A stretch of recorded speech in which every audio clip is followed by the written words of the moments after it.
I'll paste that in later. And let's go ahead and get started with the Artificial Intelligence Innovation Summit. Make sure you put your LinkedIn URL in the chat for people to follow you and connect up with you. These summits are held on the third Thursday of every month. Our next one's on November 21st, the week before Thanksgiving. They're 3 hours long. We have 5 speakers that give 15-minute presentations, and most of the speakers give a PowerPoint slide or PDFs of handouts for all of you. So we'll be loading them into the chat throughout the chat. So be watching it. The format for this summit is inspired by Pechakucha, which involve 20-minute presentations and short talks, and TED Talks, which are 18 minutes long. Today, we are fortunate to have one AI showcase speaker who presents for 45 minutes. And then, as is the norm, we always have speed networking at the end for the final 45 minutes. So you get to speed network with all the speakers and connect up with them, and that'll be on Zoom meetings that we'll be doing there. So who do we have today? As a matter of fact, we're going to share with you their photos as we introduce themselves and their screens. And our first speaker is Dr. Andy Armacost. He's the president of the University of North Dakota. And his second speaker is Mike Hruska, and Mike's with Problem Solution. And his topic is the new way towards organizational performance. And I forgot to mention Dr. Armacost's presentation. It's entitled AI in Higher Ed. And he's got a lot to share. Anna Roisman, the CEO of Innovate QA Events, will talk about AI solutions that close the productivity gaps in SDLC. SDLC stands for Software Development Cycle. I also look forward to hearing from Rob Wolcott from Northwestern University and the University of Chicago. He's just written a new book called Proximity. So the title of his presentation is Proximity, AI, and the Future of All Industries. Jason Kaufman will be the fifth speaker, and he's CEO of Revo. And AI in Action, Real-World Demonstrations to Supercharge Your Productivity is the title of his presentation. And the last speaker is Andrew Saltis, founder of Dragonfly Rising. He's a Google alum, worked on AI in Google. And he's going to introduce you to the topic of navigating the AI revolution, maximizing ROI. And I invite you all to be thinking about networking throughout with the speakers. The speakers are engaged in the chat. You'll see them commenting on other speakers. And if you have questions, we have a Q&A in Zoom webinar. And we'll be collecting those and sharing them with the speakers as part of follow-up and sending you a newsletter with their answers. So your voice will be heard. I also invite you to think about the No-Brainer tool. NoBrainerTools.com is an AI prompt tool that I created, and it's been around for a long time and does very well. LinkedIngroups.com is our website with our groups. And you've got the key topic right here. So our next speaker, I'm going to stop sharing my slides. I'd like to introduce Andrew Armacost.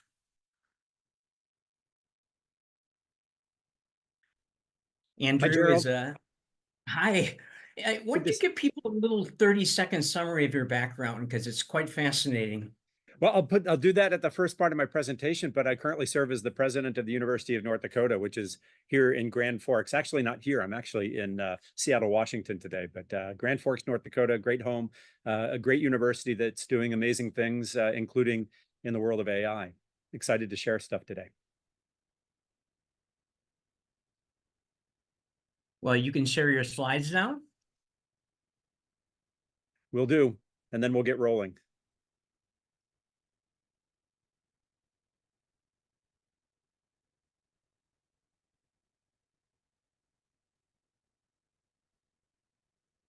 All right. Hey, Gerald, you're still, okay, now I can share. There we go. Well, as I said, I'm Andy Armacost. I'm the president at the University of North Dakota. UND was founded in 1883. It's our state's flagship comprehensive university, research university focused and rooted in the liberal arts. And we have an amazing collection. And I think you can see my screen now. Gerald, give me the, I see Rob nodding. Good. It's home to the state's only school of medicine and only school of law. It has a broad set of academic programs and research activities, from science and engineering to the arts and humanities. Our school has 15,000 students, about 70% of whom are on campus, 30% are online, and just a great place that's contributing to the knowledge in North Dakota and contributing to the national economy. So let me offer my thanks to everybody for attending today. I saw people signing in. One caught my attention, the one who gets it done. So whoever said that, congratulations on getting it done. I think all of us are doing our best to do exactly that. Let me offer my thanks to Gerald Hammond for setting this up, inviting me to participate. Turns out he's also a University of North Dakota graduate. It's where he spent his undergraduate days. So thanks, Gerald, for the great invitation. And thanks particular to Jess Kinneberg, who helped with the graphics and assembling this presentation. So I'm really appreciative of her work. And today was a bold charter. Gerald asked me to answer questions such as, how is UND responding to the significant challenges and opportunities with AI? And better, what are we doing that might be of interest to the audience of 40,000, or how many of you are listening today? And just know there's great speakers to follow. The lineup of these 15-minute speeches is really something else. So be sure to stay tuned to each of them. And so what to expect today is my insights in how one campus and one system of 11 universities is responding to the opportunities and challenges of AI. And then to share some ideas to catalyze an understanding of what we face in higher ed.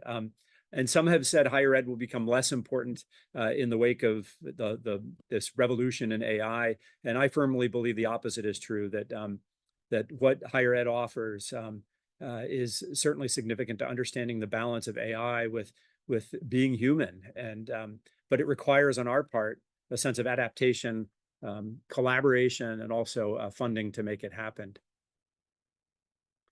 So let's see if this, okay, good. I wanted to start just by sharing who I am and how I got to where I am in the position and what that road was and why I think it makes it relevant to today's discussion about AI. AI is a field closely related to where I grew up.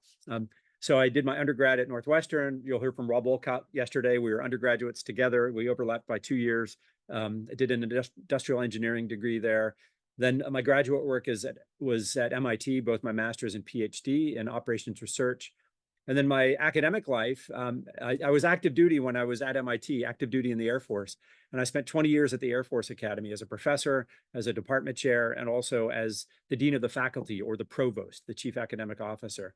And from there, I joined the University of North Dakota just over 4 years ago as its president, serving to oversee the entire operation there, but still trying to use my background in the field of operations research and other areas to make a difference. So what the heck is operations research? Many of you may have heard of it. Many of you might not have. It was born in World War II. It's the focus on using mathematics, computing.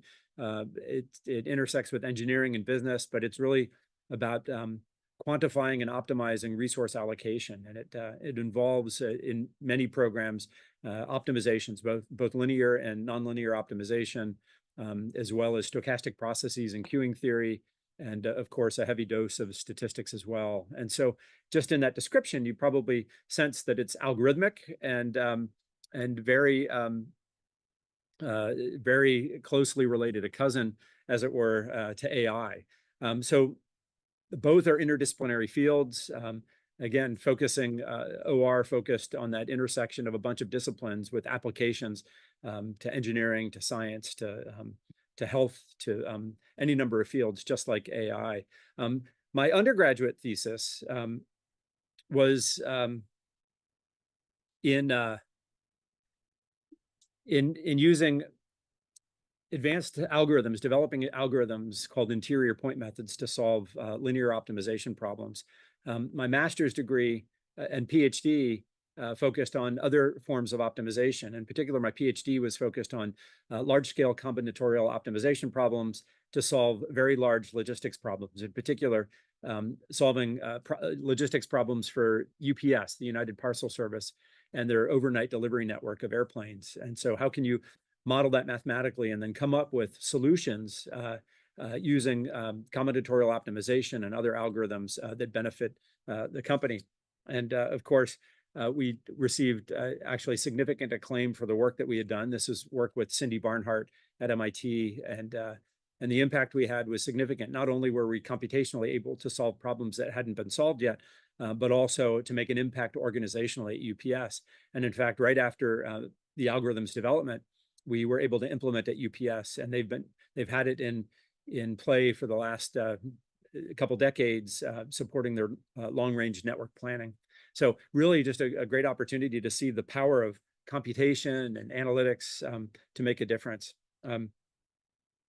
So I'm going the wrong direction, I realized.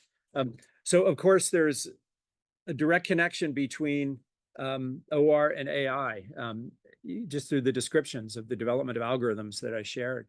I think my understanding of AI began with my father, who was in the same field as me in the early 80s when I was a high school student. He had talked about artificial intelligence and shared what it was and the impact it could make. And those were the early days. Fast forward to 2017, I had returned back to Cambridge, Massachusetts, met with some of my old professors. And one of my professors, Dmitry Bertsimas, something he said really struck me. He said, "Andy, I wouldn't have said this until recently, but there's something special about machine learning models. We don't know why they work so well, but we can generate very good solutions to difficult problems. You need to make this a part of your work and your future."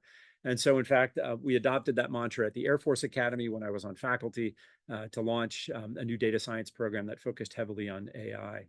And we see the work that continues in the intersection between OR and AI, as many techniques or many researchers are looking at how we can do things like create greater explainability of machine learning models by using the analytic frameworks that are prevalent in OR. So just a real opportunity to take advantage of a broad set of experiences. So my observations that I wanted to share from my own research, given that background in computation and optimization. And it's the reality that mathematical and computer models can solve problems that humans just can't solve. And we see this in basic operations research courses when you're solving problems involving 2 or 3 decision variables. And as humans try to work through problems, they have a hard time coming up with the optimal solution to those very simple problems. And when you then are dealing with problems concerning billions and billions of decision variables, it becomes absolutely impossible for humans to do that work. So that's a fact. Humans can't do it. Do a lot of this. Machines can help. Computers can help. But the problem is we get negative reactions if models or computers are seen to impact a person's job. There's this natural tendency for people to say, "I value what I do," and we don't want to see machines take over. But there's also a catch too, that getting good data is one of the tricky parts. If you want great models, whether they're AI models or other types of computational models, they rely on high quality data. And then finally, customizing models to a particular organizational need or decision-making framework requires a lot of work. There are very few push-button solutions out there, at least in the examples that I've seen. So we have to be mindful of the fact that while generative AI and other forms of AI can make good decisions, most AI models require a lot of training, a lot of development, and a lot of customization based on the actual need of the decision problem that's happening. So I should share my views of AI before ChatGPT. And again, my dad was the one who introduced them to me, but I see AI as powerful computational tools in a variety of disciplines and fields. It's certainly vital to many fields of research. When I thought of AI, again, before ChatGPT, I realized there are many campus functions that could be automated using the tools of AI and other kind of digital approaches. Of course, when we talked about AI, we recognized early, years ago, about academic honesty and whether AI tools could be used in a negative sense within the academic environment. And then, of course, the big questions about how big it might come. If you read Ray Kurzweil or the trio of Kissinger, Schmidt, and Huttenlocher, they question or they offer their suppositions about what's going to happen and the big impact on the connection of machines and humanity. And everybody should be paying attention to what these folks write, whether you agree with them or not. It's an important perspective to keep in mind. And then, of course, the date that struck us all, of course, at least one who wasn't working in generative AI or large language models, when November 30th of 2022 came around, it certainly caught us all by surprise, caught many of us by surprise, and showed the power of large language models and generative AI. Of course, the reactions that we get are kind of rooted in fear. What is this? Will students start cheating? Should we ban it? Just like New York City proposed to do early on, shortly after ChatGPT was released. But of course, as you look at this and you see, and you know the computational benefits that computing, AI, and other forms of computing have, there just appear to be endless opportunities to move forward. So we need to kind of weigh the challenges with the opportunities. And you saw it in the headlines as well. And you see some of those here about the questions and the banning.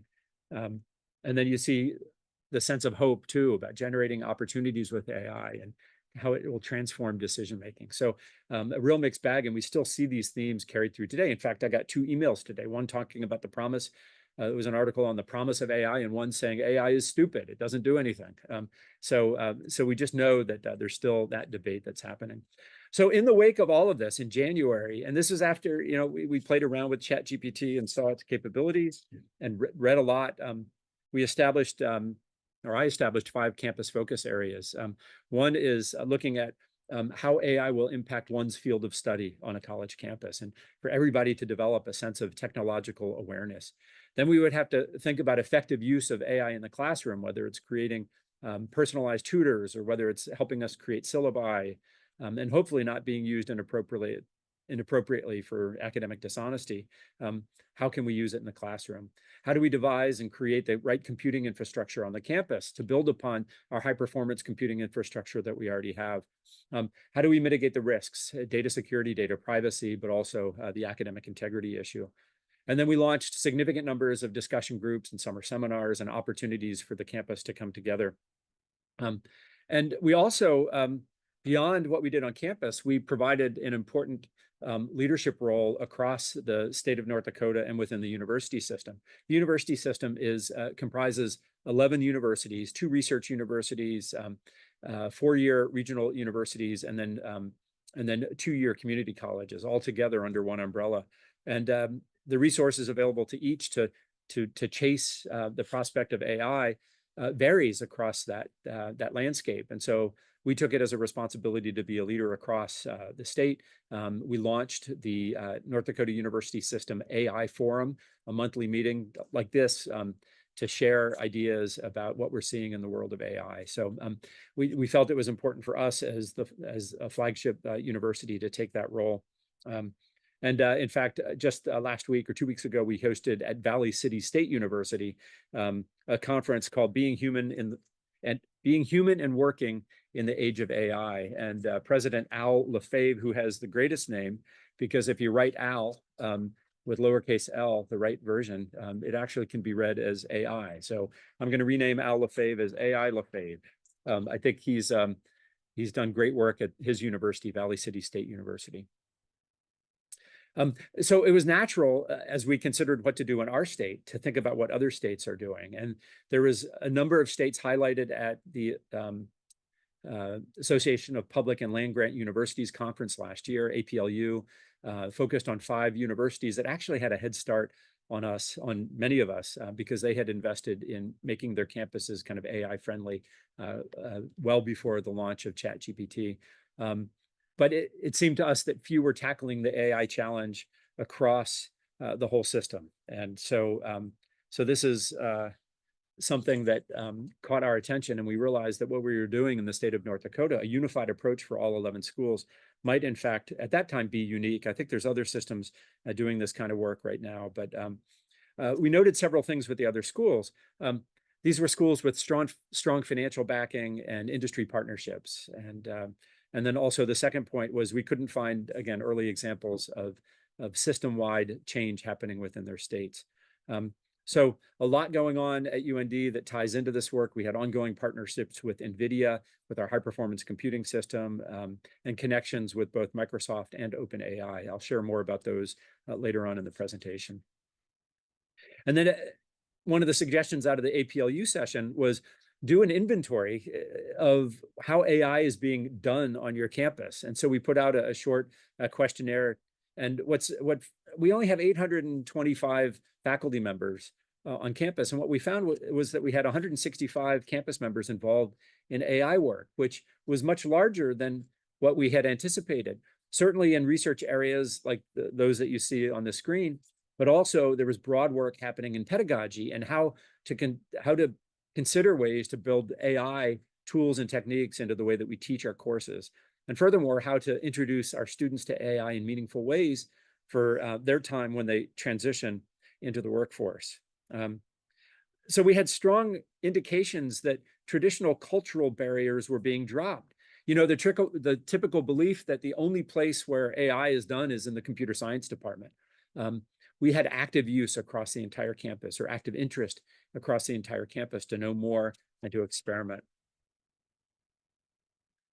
But what struck us as we did that initial analysis was not only the realm of the possible, but dang, this seems really expensive. When you think about accessing models, whether it's fee for service to have the full capabilities for many of the common tools, and I don't list all of them here, there's also tools that are very specific to campus functions like finance, admissions, and so forth, but there's a cost to accessing each of these technologies. Do we have the computational infrastructure to support an increasing demand on the campus? Should we consider a North Dakota data center that stores data and provides the computational support to support the entire North Dakota enterprise, from K-12 to higher ed, to state government, and to industry partners? And there's lots of discussions happening about how that should happen. Should we build? Should we lease space in someone else's spaces? We anticipate there'll be data centers that come physically to North Dakota. In fact, there's high interest. In case you don't know, North Dakota is principally an agricultural and energy economy, and we have ample energy resources that have driven huge interest by data centers and other industry partners to come get a part of. So we'll see how the data center, we're not committing to any strategy yet, but there's ongoing discussions about the realm of possibilities. We also have to focus on faculty and staff development. How do you keep them abreast of all that technology can offer within their fields of study? We have curriculum design. How do you bring instructional designers to the campus that have the right techniques or the right abilities? How do you embed those abilities within your faculty members so that the design that we're offering is good for our students? We have to look at the whole range of business processes on the campus and figure out how on earth do we embed new tools and techniques to make those happen more efficiently. And then you have to hire people. And one of the challenges, of course, is getting that expertise is tough. It's a competitive market to hire AI savvy people these days. It's just the way it is, and it's probably going to get tougher.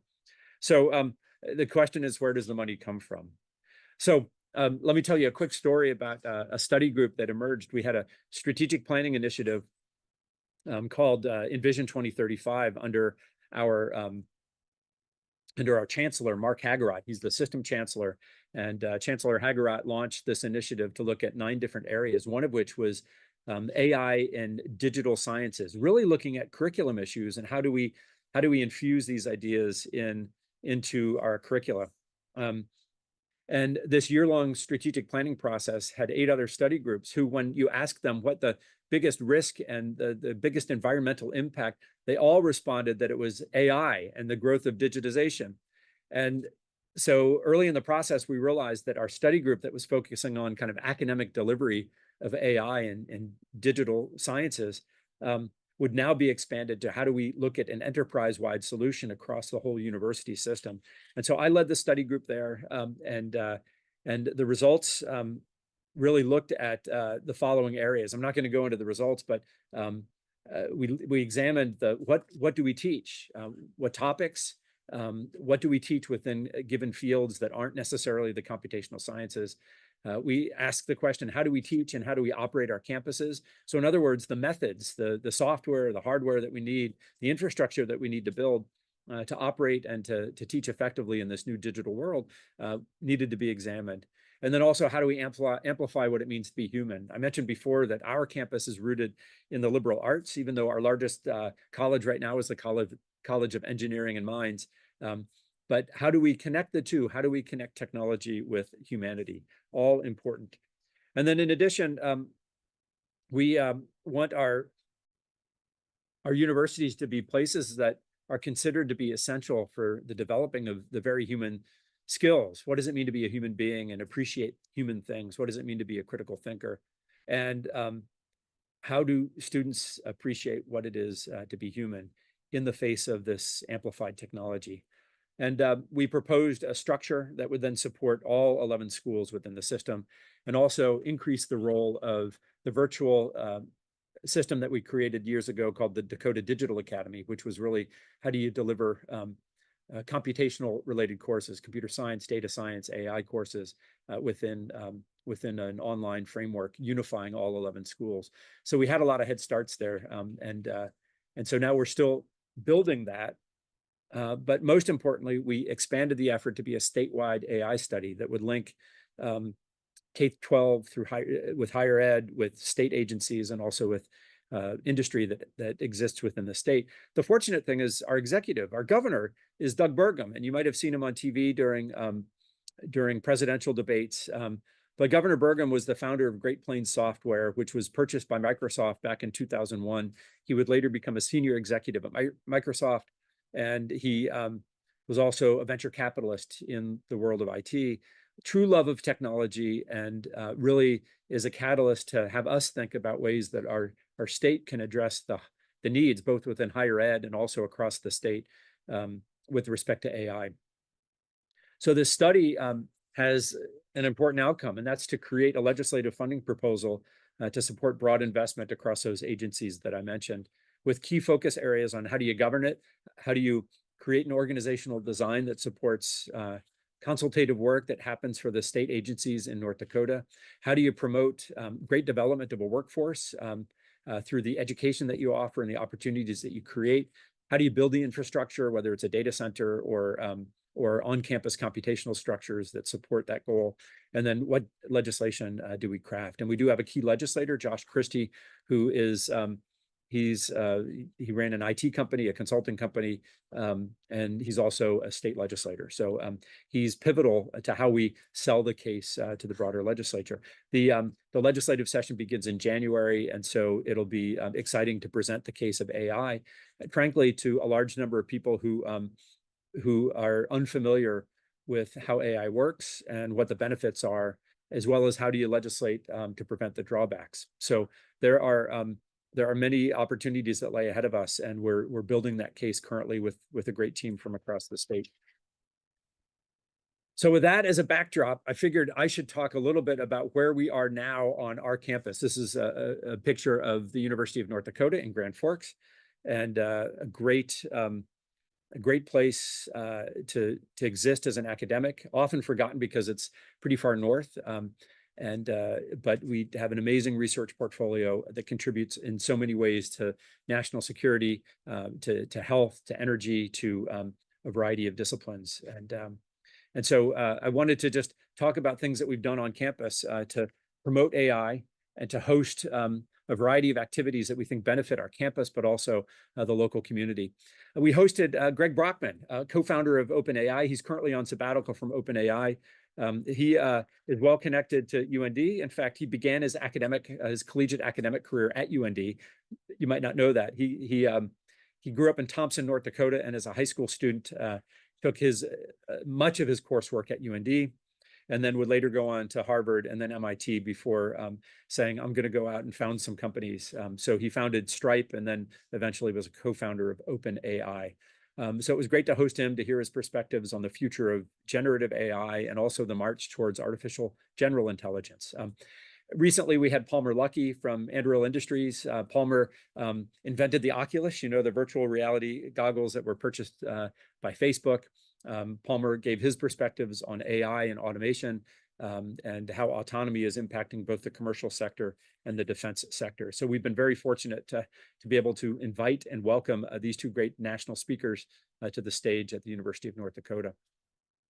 I have an amazing team Gerald had presented 3 questions that he wanted me to answer.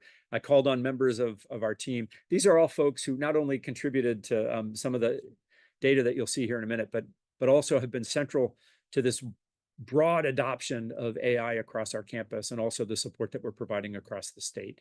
And you can just look at all the different areas where they exist, and how you can imagine how AI is being used in each of their areas.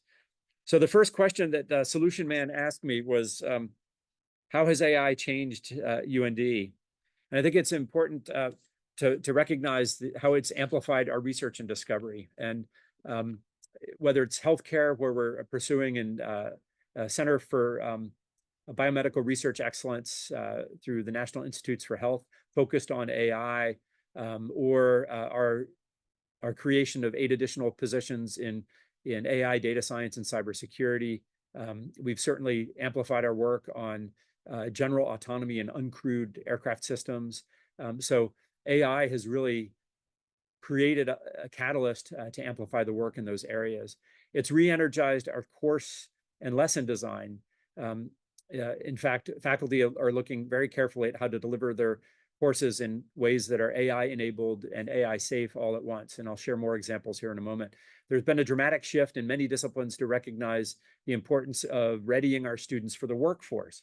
And it's interesting, workforce in some circles on campus used to be a word where they said, well, no, we're something bigger than just preparing people for the workforce.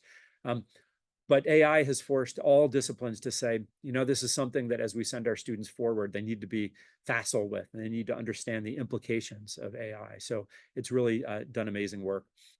We've cultivated cross-disciplinary work to a large extent.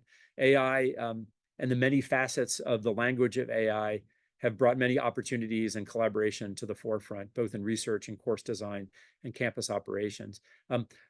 We launched Chatbot Mania. So I say this kind of facetiously. It seems like every corner of the campus wants a chatbot. And so chatbots have forced us to have conversations about how do we have a unified chatbot that is used across all areas of interest, whether it's admissions, student finance, library functions, whatever the interest, or do we purchase customized chatbots that are tailored for those individual areas of need? So it just when we look at something as straightforward as a chatbot, because they're pretty common now, it forces some broad discussions about how we integrate across the campus, and that's really important. And speaking of bots, in case you're interested in our adoption of technology across the campus and autonomy, the Kiwi bots are out and about every day, even in the snow and the rain, delivering food across the campus. And I just thought it was an interesting statement about our campus and our willingness to move forward on all forms of technology. So the second question that Gerald asked was, what is UND doing with AI for students, faculty, and administration? And I think it's important to focus on just general digital literacy outcomes that were adopted in the summer of 2023. Originally designed in 2019, we were slowed down by the COVID pandemic, but AI certainly lit a fire under us to make sure that we are appropriately specifying digital literacy outcomes. And this was a system-wide request as well. So there was a demand for this to happen across all 11 schools, and UND jumped right on this and made sure that AI was firmly embedded in those outcomes. We had to focus on acceptable use of AI, and so guidance was given to the campus by our provost, and then within each of the courses, instructors or faculty members will certainly specify their expectations for use of generative AI and other AI. We focused on professional development forums and developing not only workshops, but workshops in the box that can be deployed and delivered not by a central person, but remotely to others. And the most recent workshop in a box is crafting custom GPTs. So now it's about getting into some interesting, fascinating areas that we know our students and faculty and staff will find quite interesting. And thanks to Anna Kinney and Ann Kelsch for all their work on these workshops, and Lynette Kronelka, who runs our Teaching Transformation and Development Academy. This team has put together an amazing AI assignment library. You can find it here at commons.und.edu. and it's our AI-assignment-library, or you can Google it and research it, and you can find it pretty readily. But it's a listing of 70 use cases of faculty members embedding AI-based curriculum examples and activities into this library with a full description of what was done, what the impact was. And so it's a really nice way for other faculty members across the campus or across the nation to get some information about what was done there. And then finally, we had course development grants, small grants between $500 and $1,000 that would allow faculty members to go out and either participate in external development activities or purchase equipment or software that they might need for their classes. And then finally, the third question was, what academic programs or courses on AI are being offered at UND? And of course, our computational, I call them computational sciences just as an umbrella term, but our traditional programs in computer science, data science, which we launched in 2018, 2019, cybersecurity, which has been around even longer, but also a newly created AI and machine learning graduate program that was just launched recently, months ago. So great programs in computational sciences, and then related programs across many different disciplines or schools, but applied economics and predictive, shouldn't say preventative analytics. That sounds too harsh. Sorry, team. Typo though, it's predictive analytics, behavioral data analytics, business analytics, and then classic programs in mathematics and applied statistics. And then what's really impressed me is the work that's going on with the design of new courses and programs, and whether it's AI in the law, AI in the performing arts, or our philosophy of technology programs, we're hiring faculty members who have the expertise to address these technological questions in environments that we don't customarily see. So it's been gratifying to see the broad adoption, and it really gives me hope that as we go through and continue to transform our campus, that the faculty and the staff and the students will be along for this incredible journey with us. So I have a couple final slides on commentary and the pace of growth that we're seeing, and just offering some thoughts about what's ahead. And I continue to find myself balancing this sense of urgency, like we got to get stuff done, with a sense of patience, knowing that things are going to be wrung out and funding strategies will be developed. But we have to face our interest in moving forward with the budget realities, which is why we're going before the legislature. There's the great talent competition. And I'm always constantly reminded of the opportunities for the great partnerships with industry, for internships, for research, for course development.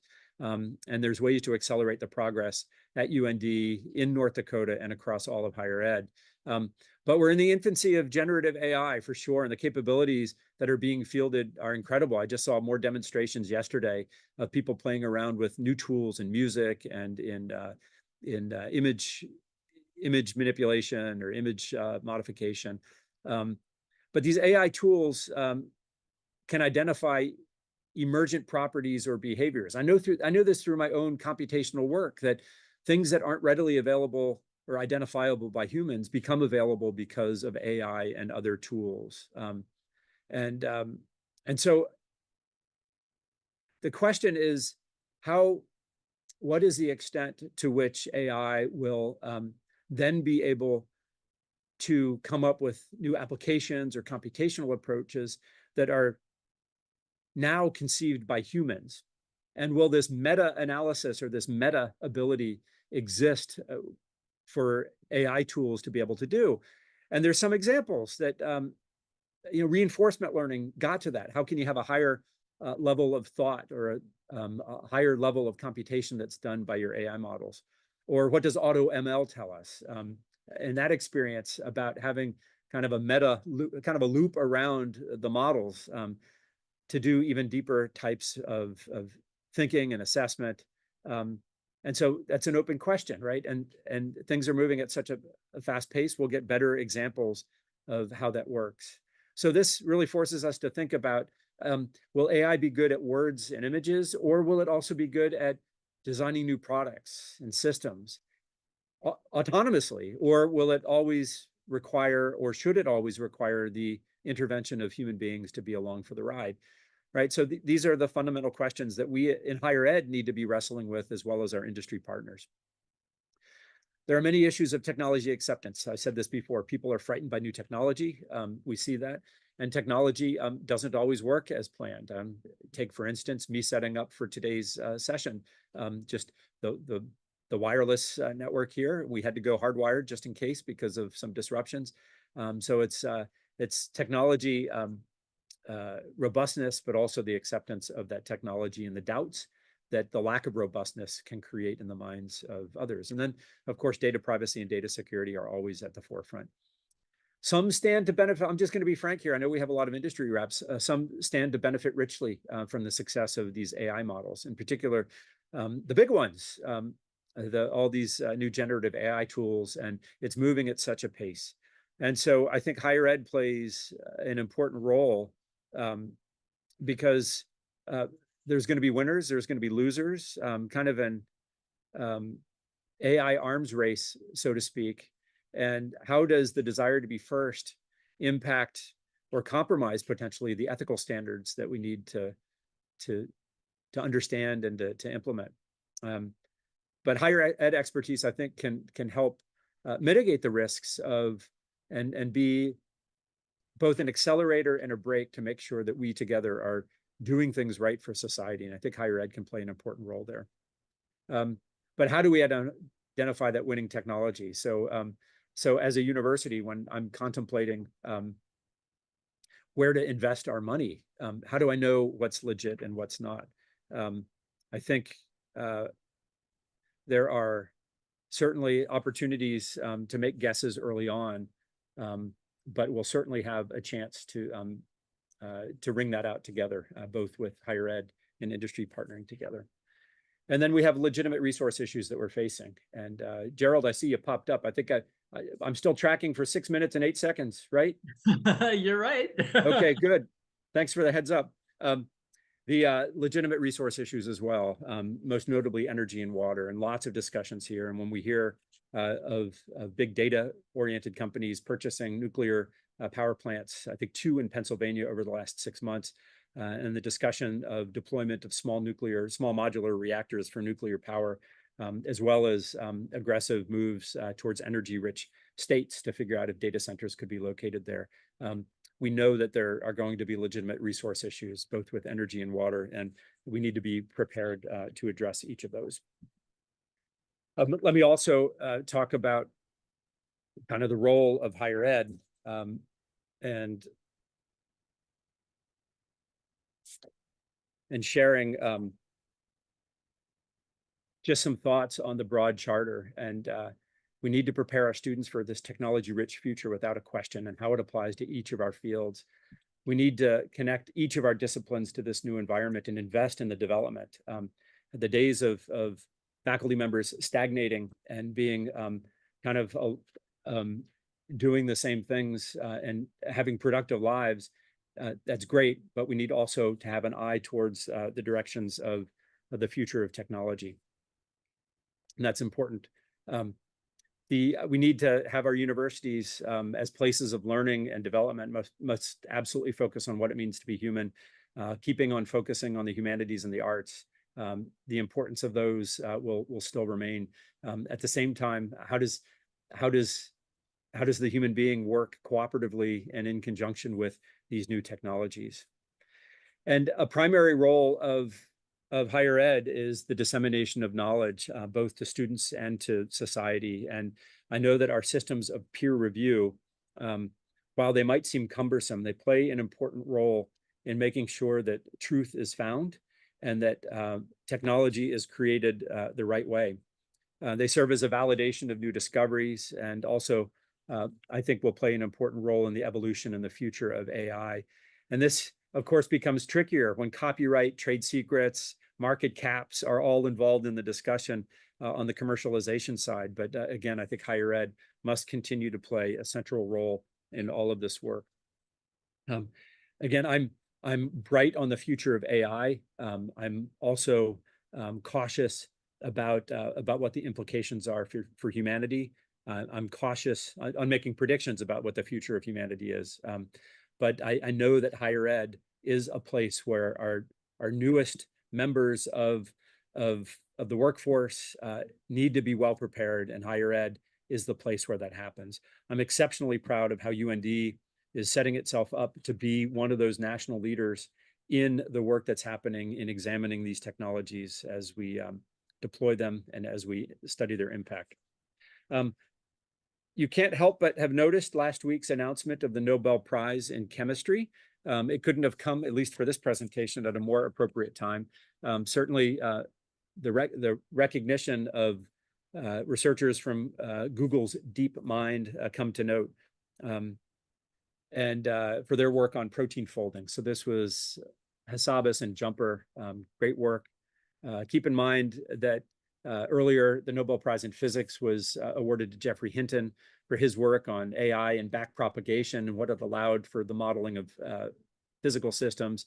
But there's an interesting trace of credit that goes here that seems to defy what's normally awarded in these prizes. Here we have a process of discovery that involved the development of tools, AI tools, that then impacted researchers in given fields that then received recognition in those fields. And so what this should highlight is the opportunity for collaboration across disciplines and the fundamental place that computational modeling and AI will place in the support of other disciplines. So some will argue that, well, these are misplaced awards, and others will argue that these are fundamental to the future of discovery. And so it's exciting to see how that conversation is going to play out. My final two slides, I will quote two colleagues. One is from Ryan Adams, who is an associate dean for our College of Engineering and Mines. He's been central to our work across the campus in terms of AI adoption. And here's what he says: at the end of the day, what we need to keep in mind is that AI is intended and should be intended to make things easier. It doesn't make us lazy. It allows us to focus on the things that we do best.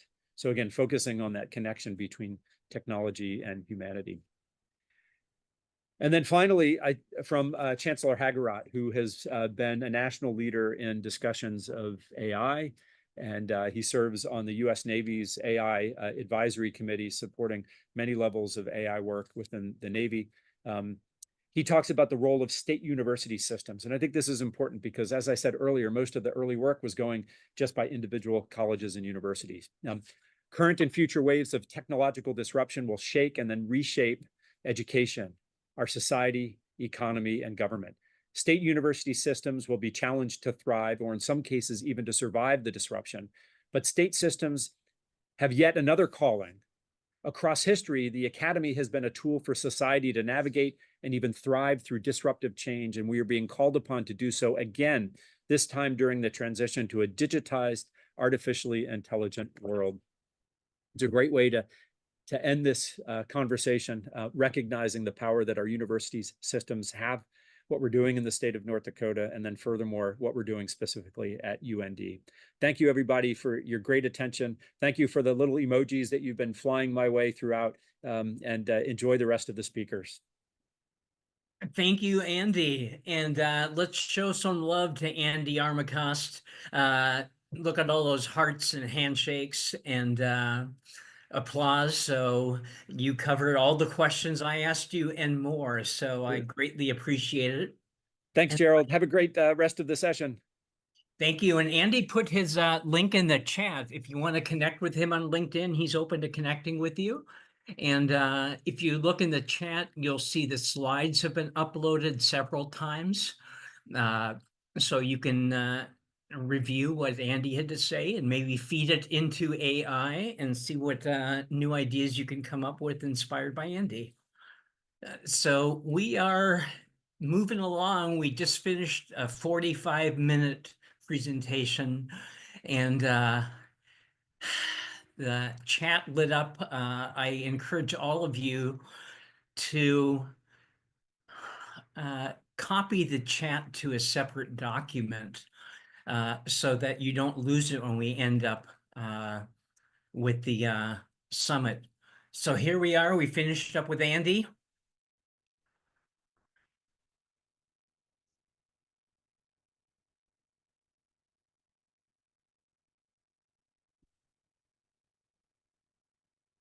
I want to remind you that we have networking on Zoom at the end. Our next speaker is Mike Hruska.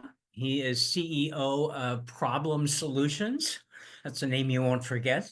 And his topic is the new way towards organizational performance. Thank you very much. It's his turn. Go ahead. Sounds great. Thanks a bunch, Gerald. And it's so refreshing to hear Andy talk about what he was talking about, because in our future, higher education and empowering our workforce for the future, not just the workforce, but our faculty to move this ahead is going to be an amazing thing. I'm really excited to talk to you about organizational performance. This isn't the first time that we've thought about organizational performance, but we have a different context to think about it in. Mike Hruska, I'm a former researcher from NIST. I've spent the last 20 years building game changer technologies, kind of straddling industry and government as hard problems, using emerging tech to build competitive advantage. And now I've launched some of my own game changing products for sales intelligence and professional development and coaching. I want you to think about this. How many things do you have in your house that plug into the wall? You know, at first, we only had a few, right? Those were light bulbs, but AI is this new electricity, and the proliferation of things that we're going to see as we move past just the advent of making AI accessible for all is going to be absolutely unbelievable. I think in 5 years, we're going to look back today like the Ask Jeeves moment. That's a QR code to my LinkedIn. I'll have it at the end, and I'll throw it in there. Love to connect to you. The problem is we're limited. We're limited by our creativity and our imagination. You know, can AI help us with that? I think so. You know, I've been building agents over the last number of years that have totally transformed our organization and helped us shine the flashlight further out into the future. So organizations struggle in a number of areas. These range from culture and strategy to risk and M&A and innovation and success. According to MIT, only about 25% of managers know their company's top priorities. PwC found 93% of employees don't understand their company's strategy. Gallup says 22% of employees believe their leaders don't actually have a clear direction. And 14% of managers believe the speed of decision-making in the organization is actually effective. These are huge challenges. Someone should imagine for a second the concept of baseball. A baseball player cannot execute a game of baseball. A baseball player can run and hit and bat and slide. But it takes a team of baseball players that can do all of those things versus another team in order to execute a game of baseball. Now, there's an emerging set of competencies that happens as that team forms, to know where to be, to know the right things to do, to know the right things to respond. Now, the same set of competencies that a team has to execute a game of baseball cannot be used to execute a baseball season. There's another whole set of competencies that are emerging on top of that team related to logistics and coordination and planning as well. Now, the same team that can play a game that can execute a season cannot execute a baseball campaign, right? You've got your farm team, you've got tickets, you have all these other emerging sets of capabilities. Every organization is just like this. And typically we've focused on making the individuals better players and not enabling the collective performance of people in our organizations.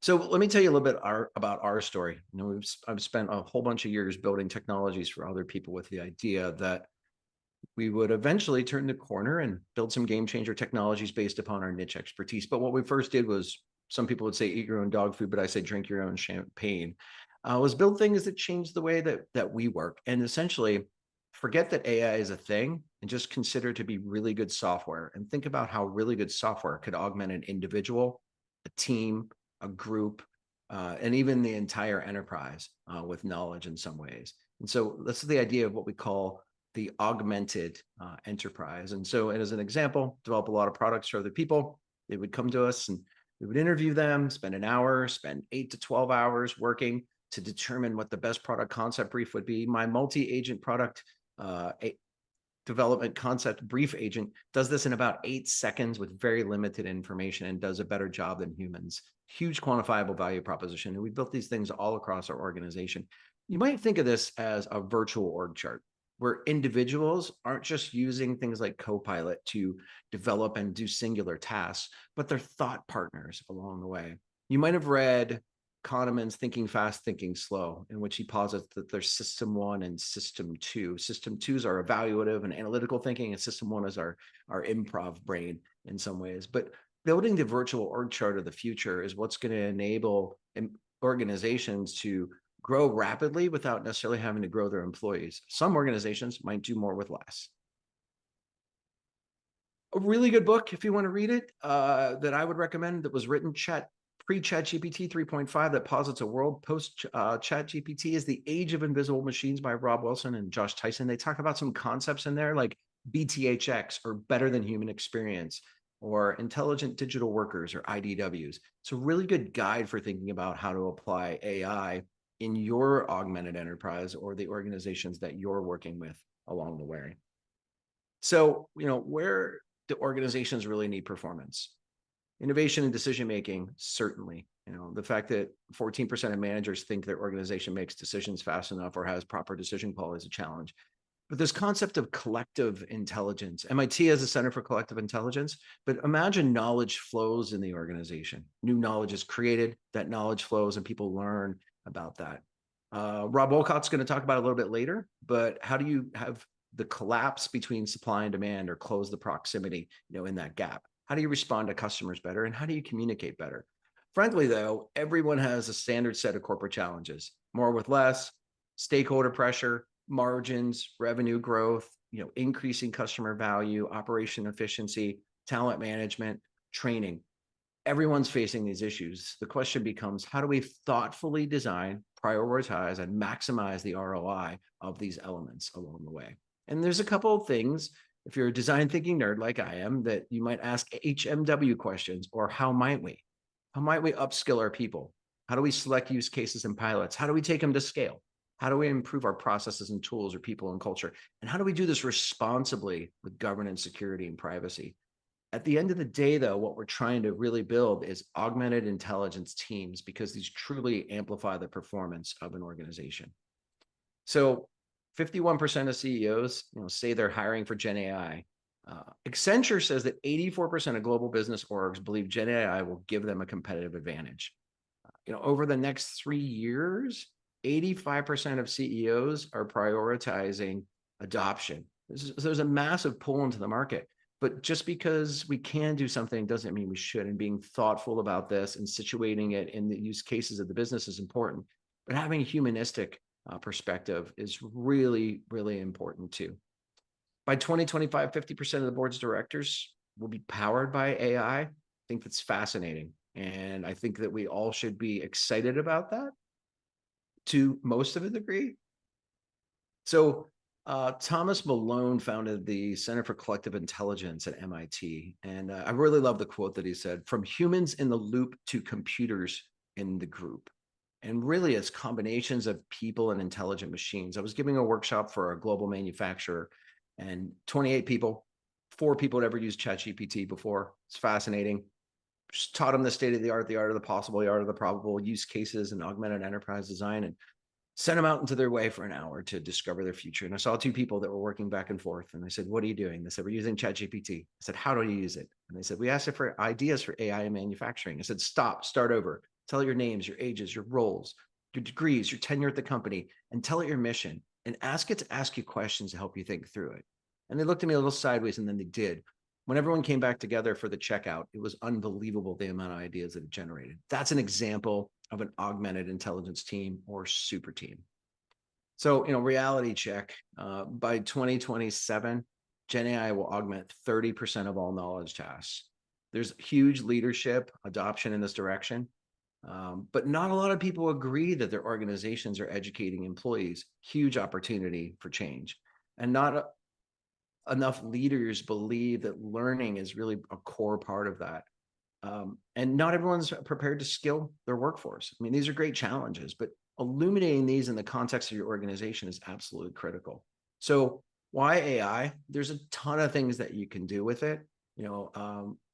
Robert Wolcott says, in his book, legacy assets and steep learning curves are effectively the blockers. So it's creativity and innovation about how do we apply this. He says to do things we've never done before. That means we don't need to think just about line extensions from our current thinking, but we need to really teleport our thinking. I call this perpendicular thinking, going out around the corner, coming back to tell us what's possible in a future that we don't see yet. So what can AI really do? Tons of things for customer service, supply chain, human resources, but it really helps organizations with two specific things: coordination and collective system one and system two thinking, to improve both intuitive and fast thinking and deliberative slow thinking with thoughtful approaches. So AI is really good at a whole bunch of things: content creation, images, video, language translation, content discovery and summarization.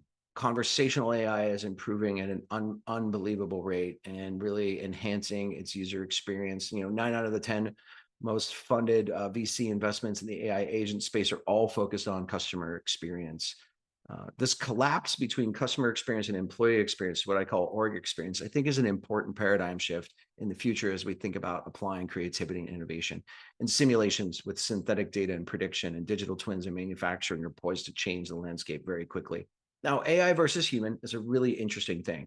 In terms of breadth, AI can beat it. In terms of depth, humans are a bit better. Humans are a lot better at insights. AI doesn't have a lot of eureka moments, but it's fast and it's cheap and it's available and it's scalable and it has all of the memory from everything all the way.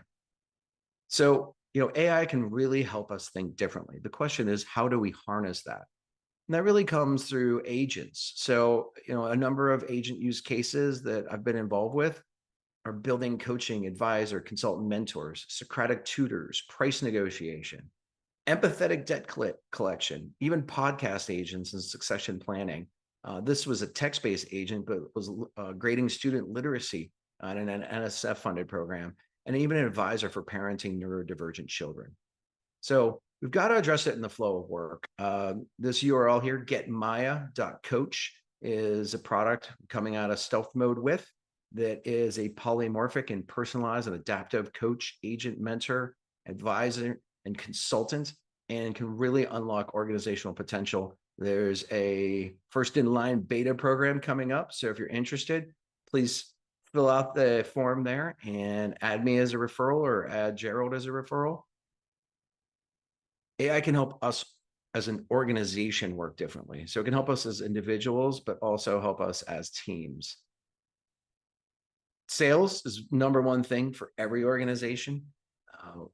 I launched a sales intelligence tool that helps onboard, grow, helps people practice, prospect, and perform, and saves about 20 to 25% of a salesperson's time. That's like adding extra capacity to your team and keeping the same headcount. If you're interested, feel free to hit salessage.ai. So AI agents can really help improve our processes. So building specific AI agents for an organization is something I absolutely love doing. And I shared some of the example use cases, but they can be process dependent. They could be voice-based. They could be multi-agent that do many things and return you answers. Agent sequencing and orchestration is a really lovely way to impact the world. Now, every organization is somewhere along this curve. You're either reacting or you're building something, you're emerging or operational. Moving along this curve is an important thing for creating strategic value inside the organization and getting to a level of maturity. I've helped a range of organizations, from large consulting firms to manufacturing to education to technology companies. Think about this. There are 3 types of companies. Companies that know, if I just do this one thing, it's going to hugely impact my business. I don't know what to do, but I know that we should do something. And then there are a bunch of companies that say, there's so many things, I don't even know where to start. This is something I love helping organizations with, because it gives you clarity, understanding the state of the art of the possible, the art of the probable, and using that in conjunction with lean thinking helps you to get an edge and move forward. Now, there are 5 steps that a company needs to take towards the future. Got to increase your technology understanding. As I said, creativity and innovation are paramount to really thinking about the art of the possible for your organization. Lining up your learning strategy with the business strategy. What does it mean? What does it mean in our industry? And benchmarking. Now, not everyone's going to be as forward-thinking or forward-leaning as you, so you got to motivate and shift mindsets. But the key comes down to pilots, and pilots drive growth to give you the ability to scale and sustain solutions. Now, if you want to answer the key questions, why are you doing it? What are your hopeful outcomes and what are your metrics? Those are the 3 critical places to start. What does your organization need to consider? What are the known unknowns and next steps? And then what are your use cases, pilots? Is your data ready? Do you have the capabilities? Do you need to beg, borrow, or steal the capabilities? What's your strategy, governance, and investments? These are the critical things in your future as you take those 5 steps. So I love this subject, and I'm glad to continue the conversation towards organizational performance. This isn't a fad. You can't say I'm going to stick with my fax machine. This is a momentous leap towards the future. Thanks, Gerald, for having me. Thank you, Mike. That was outstanding. Now we take a look at our agenda. We've had a whole bunch of people join us during the past 2 presentations. So if you're in the mood for speed networking, know that we're going to be doing that at the end of the summit for 45 minutes in Zoom breakout rooms. And we've heard from Andy, Mike. Now we go to Anna Roseman. And Anna is CEO of Innovate QA Events, and she's done some of the most popular events in the world. And her topic is AI solutions, close the productivity gap. So Anna, it's your turn to share your 15 minutes of wisdom. Thank you, Gerald. I appreciate the stage, and I'm going with my slides.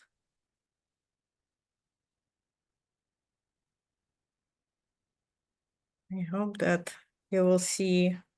Yeah, cool. So my name is Anna Roisman, and I'll be talking about AI solutions, close the productivity gaps in software development lifecycle. Hi, everyone. By skill, I am a software tester and software test manager, and that's my background. So that's where I am coming from. I'm a pragmatic person. So when I look at AI, I always look like, what's in it for me right now? I love all those presentations about future. That's all remain to be seen. But as a person, of a practitioner, I am looking for practical solutions. And I've been a founder of a Quality Leadership Institute, and I developed Test Masters Academy, which runs test events throughout the world. And also I'm co-founder of Innovate QA Events, which is the next wave of events where we look at AI and AI innovation in the different spaces. And QA is quality assurance. That's where we're looking into AI innovation there. So what I'm going to be talking about is first start first. 70% of projects fail to achieve their intended goals. 27% of projects exceed their allocated budget, maybe more. Those are the stats that I collected. 57% of projects fail to meet their deadlines, leaving stakeholders frustrated and objectives unmet. 17% of the 17% of the project fail due to undefined or constantly changing project requirements.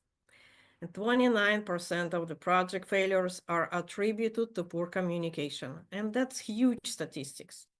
And when you look at the software development, there is different life cycles, different models of how you develop the software. There is a lot on the market, and some of them call agile, which are small iterations of the software. You don't deliver the software right away. You deliver small iterations. So 2 weeks iteration, pieces of software are delivered. You have continuous CI/CD, continuous delivery, which is sometimes called DevOps, sometimes called DevSecOps, sometimes it's called DevTestOps, whatever it is, but it's a continued delivery SDLC. And in continual delivery, you continuously deliver. Every day you deliver something. And it's a loop where you create some processes, you use some tools to deliver continuously. There is more usual life cycle. And the software development life cycle in a nutshell is you start with planning, you do the analyzing of your requirements, you designing your software, you develop it, you implement it, and then you test it, and then you release it, and then you take care of it when it's in production. That's usually the software development life cycle. So there are some iterations of how it can be done, but in a nutshell, that's what it is, right? First, idea has to come to your business analyst, then it gives into development, then it given to testers, then given to productions for support. There is a lot of productivity impediments in software development life cycle. And the major are obviously unclear requirements, definitely poor communication, lack of resources, technical depth, inadequate testing, scope creep, dependency on external teams, team conflicts, and lack of management support, and inefficient processes. There are probably more. These the 10 most severe ones, which really don't allow you to produce software as soon as you want. And when I was looking into ways to enhance the productivity, I was looking into AI, and AI allows you, and again, I want to claim it again, I only look at the practical solutions, easy ones, because if you have a huge learning curve for AI, and a lot of platforms expect a huge learning curve from you, it doesn't increase your productivity. It doesn't. It just enhances the time that you have to learn that thing, know how it works. So if you have some huge platform, yes, it can create AI opportunities for you, but you have to measure how much learning it has to be, how much budget it has to be, and how much time it takes for people to get used to the new workflows. So this is the reality of it. I pick up 4 pieces, 4 areas where the productivity can be done, enhanced quickly. And I will explain why in every every of these cases, I will explain why I pick up whatever I pick up. So my first my first tool is knowing your customers. So the problems with knowing your customers, when developers are developing the product, they're usually technologists, right? So they know about themselves. And when they develop something for people who are not them, sometimes they develop something not that people would want to use. And the problem with it is the project goals could be affected, the scope creep could be affected, because you're introducing something that people are not going to use, which means that you need to change your priorities later. Technical depth, definitely a reputation of your software, it's going to be impacted if there is something on the market that nobody wants, right? So the problems are the customer misalignment. You're not solving customer problems. You don't feed customer life cycle. You don't match customer skills. Sometimes you think that customers are too smart, but they are not technically savvy. And you could be missing critical bug fixes. I used Copilot, Microsoft Copilot, easy. It's free. And why did I use it? I use it to understand your customer. Why is Copilot? Because Copilot is, was trained on a lot of data, which was in open in the internet. I would not suggest you to use the, I will not suggest you to use the Copilot for your deep kind of dive into something, but to give some ideas of who are your people who you're developing it for, it's great because it collected a lot of statistical data, which is open on the internet. So I asked it here, I want to develop a product that's for sport enthusiasts who want to start exercising to lose weight. What can you tell me about the customer, their life cycle, skills, and demographics? And you will see that there is some, even for me, it was some interesting things that I developed there. I found there, for example, if you are sport enthusiast and you want to start losing weight, you already know certain things, right? You know how to watch for your weight, you know, like how to create the goals for you, and you know how to use your supplements. So you a little bit an advanced user. So something very simple will not appeal to you. This is an example of how you can understand your customer better and how the developers can look back and what they're developing and have some kind of like understanding of like, is it what the customer wants? One thing. Big thing is defect prevention, good requirements and acceptance criteria. This is huge. Ambiguity, incomplete requirement, changing requirements, stakeholders misalignment, technical feasibility and risk issues, and insufficient validation affect productivity big time. Rework, refactoring, missing deadlines, bug creep, scope creep, stakeholder relationship, and unaccounted risks. All of that is a big deal. There is one tool on the market, it's called Spec2Test, and it introduces some kind of validation, the built-in validation of a requirement. So if you just say in plain language, I want to original requirement, user can log in. What it gives to you, it gives you different requirements. I will say there is some functional, some non-functional and operational. And what's very important, it gives you the questions for stakeholders. How do you want certain error messages to be displayed? How do you want the process for users to reset or update your password? So all of these additional requirements are there. So I would really suggest for you, just try it out. Just try it out, what it can give to you. This is the skill of a business analyst, and it allows people who are not too skilled in business analysis to really create requirements that are valid. So as I said, there is some kind of validation built into this tool, and I will give you some promo codes later so you can understand how to use it. It's really easy, and it makes you really productive. I will give you some data on how productive it is, but seriously, try it out. You will see how easy it is to do.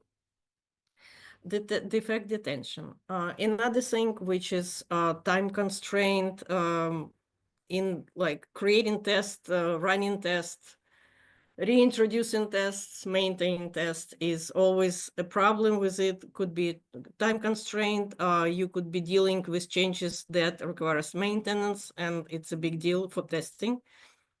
People may not be skilled and they may not have resource to do a real skill testing, test automation. You may have an incomplete coverage and compatibility issues. So what will bugs affect? Product quality, obviously, missing deadlines, rework, technical depth, reputation, and stakeholder relationship. One of the tools that I want to show to you, easy, it's easy, and I only select things that are really easy.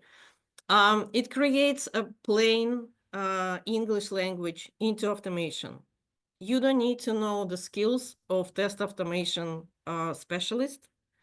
If you are PM, if you are user support, if you are user acceptance, business analyst, you can use this. It creates, if you use in plain language, it's called test trigger. You use in plain English language, it creates a test automation for you with the visuals, and you can see what exactly are you doing there. Very easy to work with. And again, it can enhance your productivity because you can write your test even before you write your code. And the last one is communication with stakeholders. And what the problems could be there. Lack of clarity, information overload, failure to address stakeholder concerns, not tailoring the message to the audience. What it affects? Timely decision-making, number one. Trust, missed opportunities, obviously rework, budget constraint, project risk, and legal issues. I use Claude. I hope I pronounce it because it's French. I hope I pronounce it right. So I use it to rewrite your communication to the stakeholders' lingo that they can understand. For example, I am a developer. I need to write to business team about bug which creates incorrect layout for the report field. How can I persuade them of its high priority? And this is what Cloud generated for me. It introduced business impact, so it explains business impact. This is what business stakeholders understand. It says that the data is misinterpreted, the client trust is affected, operation efficiency is affected. It talks about the risks if it's not addressed, financial losses, compliance issues, and competitive disadvantage. Everything that the business can understand. And this is how, again, Cloud is free and you can use it, and it was trained on something like that. Why I like Cloud? Because it was training on business and legal documents. So again, low-hanging fruit, you can use it. I have 30 seconds. So what I'm doing, I'm quality strategist. I love enhanced quality and productivity too. So I help engineering leaders, CTO, to optimize their software development lifecycle with low-hanging fruit, with the quality processes.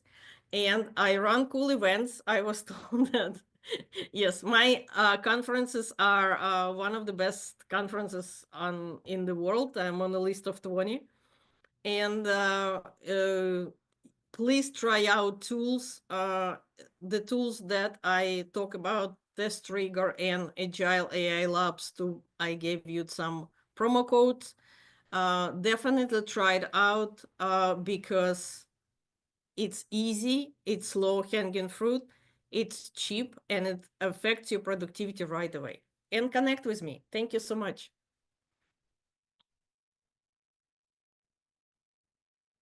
Gerald, I want to hear you. I don't think I hear you. Thank you, Anna. Sure. You were right on time, and I commend you for putting together such a great presentation, considering you were dealing with hurricanes in Florida. Oh, yeah. Productivity issues, right? Yes, we've been hit by Milton. Yes.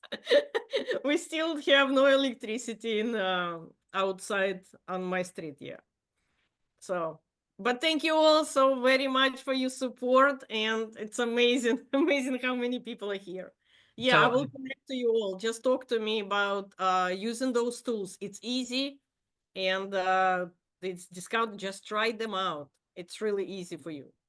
And I put in the chat the link to connect with Anna on LinkedIn, and Thank you very much. also Thank you several so times much. slides were put in there too. Oh my God, thank you. See, this is where we are right now. We are halfway through the summit, more than halfway through the summit. We have 3 speakers left that are doing 15-minute presentations. And so for those of you that have just joined us, we've had several presenters, and they've all shared great information, and you're in for a real treat. Our next speaker, number 4, is Rob Wolcott. He's a professor at several universities, including Northwestern and the University of Chicago. And he's author of the new book, Proximity. And the title of his topic is, coincidentally, Proximity, AI and the Future of All Industries. So, Rob, thank you very much for joining us. You have 15 minutes.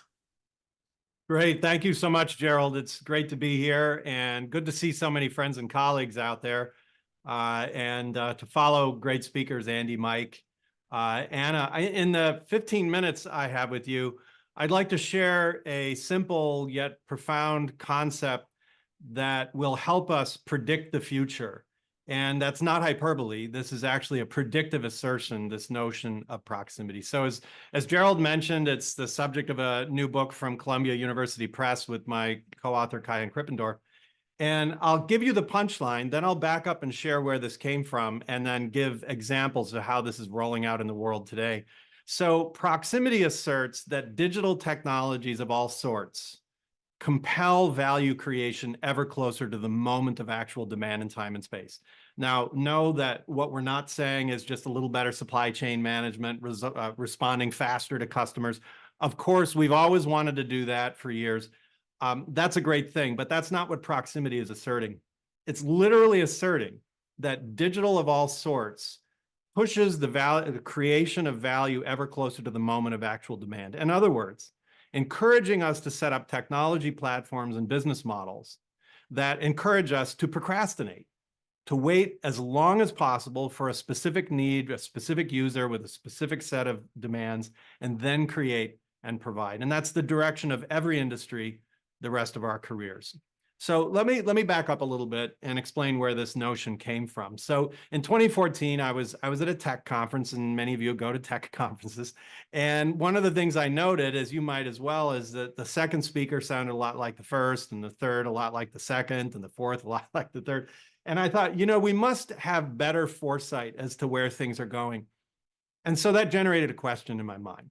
And that is, what is fundamentally different about digital technologies compared to industrial age technologies? Now, this comes from the field of economics and economic history. We have a concept called general purpose tool, which, by the way, is a coincidence. It's not GPT, like generative pre-trained transformer.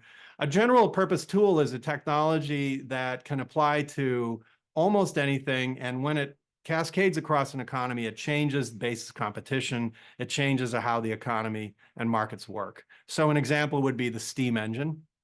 And then later, when electric dynamos rose, if you understood the fundamental operating characteristics, constraints, and opportunities of electric dynamos, you could then see where the future was going to go compared to the past. And that's what we're doing with proximity.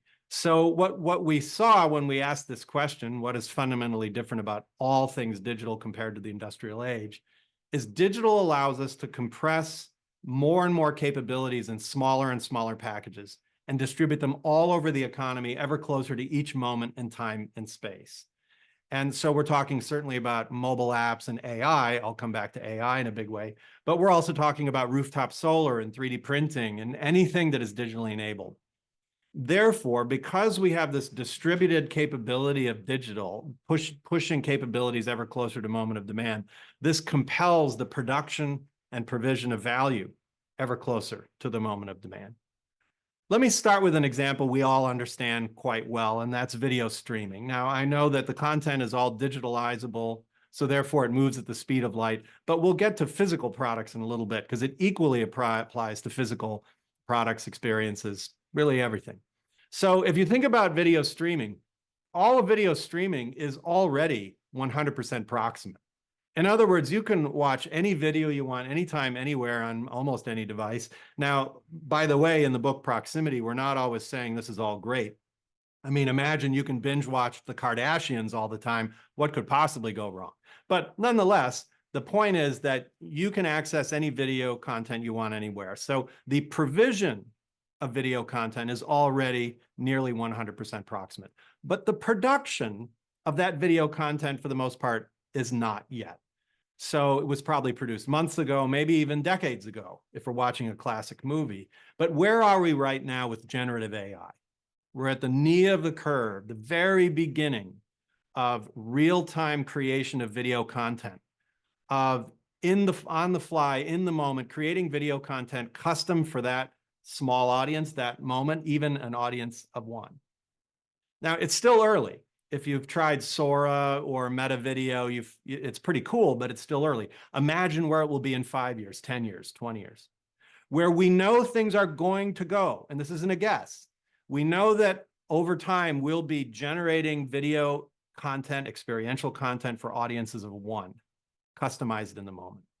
So this is the distinction we make in the book in chapter 2 between the production of value, products, services, experiences, and the provision of that value. They operate differently.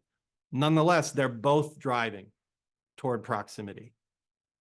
Let's talk for a moment about physical products. So think about how difficult it is to buy one matching fork.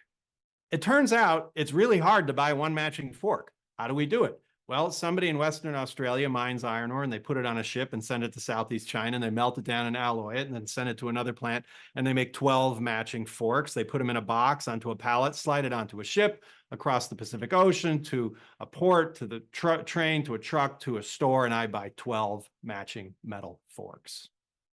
Today, it is already technologically trivial to download a design file, push a button, and print one fork to order. In fact, if Rob wants a picture of his kids on his fork, all I have to do is upload a picture and voila, I have that one fork. Now, this sort of silly story illustrates a powerful dynamic, and that is what we will experience over the next decade or two is a hybridization of the global manufacturing supply chain. Today, we have a global supply chain optimized for scale manufacturing at a distance. The larger my plant, the lower my costs. That was because of the constraints and operating realities of industrial age technologies. With AI and all things digital, we'll be able to compress capabilities, create mid-sized plants distributed closer to demand. You're seeing this already with reshoring, nearshoring, et cetera. We're going to start to see production of certain products in urban areas where people live and eventually on your counter at home. Now, in the book, we look at different realms of life. We look at how we work, how we eat, how we create and produce, how we prevent and cure, how we power, and how we defend. And in the final chapter, we look at the two horizons of the 21st century, space and virtual reality. By the way, we've never been there before, but we are definitely going there in this century. And both space and virtual reality are 100% proximate.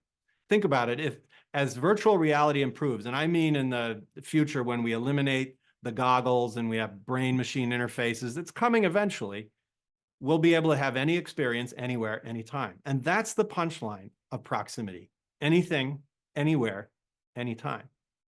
Now consider space. A good friend of mine, Dorit Denoviel, is a professor of space health at Baylor University. By the way, that's a pretty cool title, professor of space health. And before COVID, I was telling her about this concept of proximity. And she said, wait, Rob, you know what? Everything we're doing in the world to help humans live and thrive in space is driving toward proximity. Why is that? Well, when you're on a spaceship to Mars for 7 months, you've only got what's on the ship.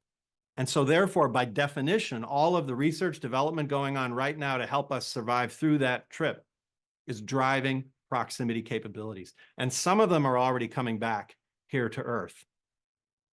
So my second favorite chapter in the whole book, Proximity, is about healthcare. One, because it's so immediately important to all of us in our lives, but also because for me, there's a very personal story.